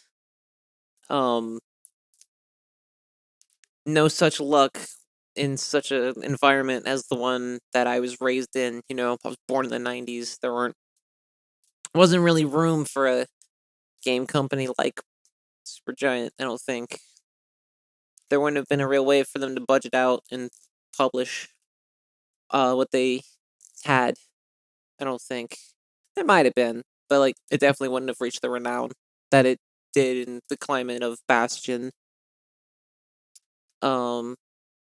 And onward onto Hades. So, and on that note, I'm gonna take what's today? Today's Wednesday, I know that. So, I won't stream Bastion next week. The only stream I know I'm going to do is probably going to be Wednesday night? Wednesday afternoon, Wednesday night, I think. Probably Wednesday night.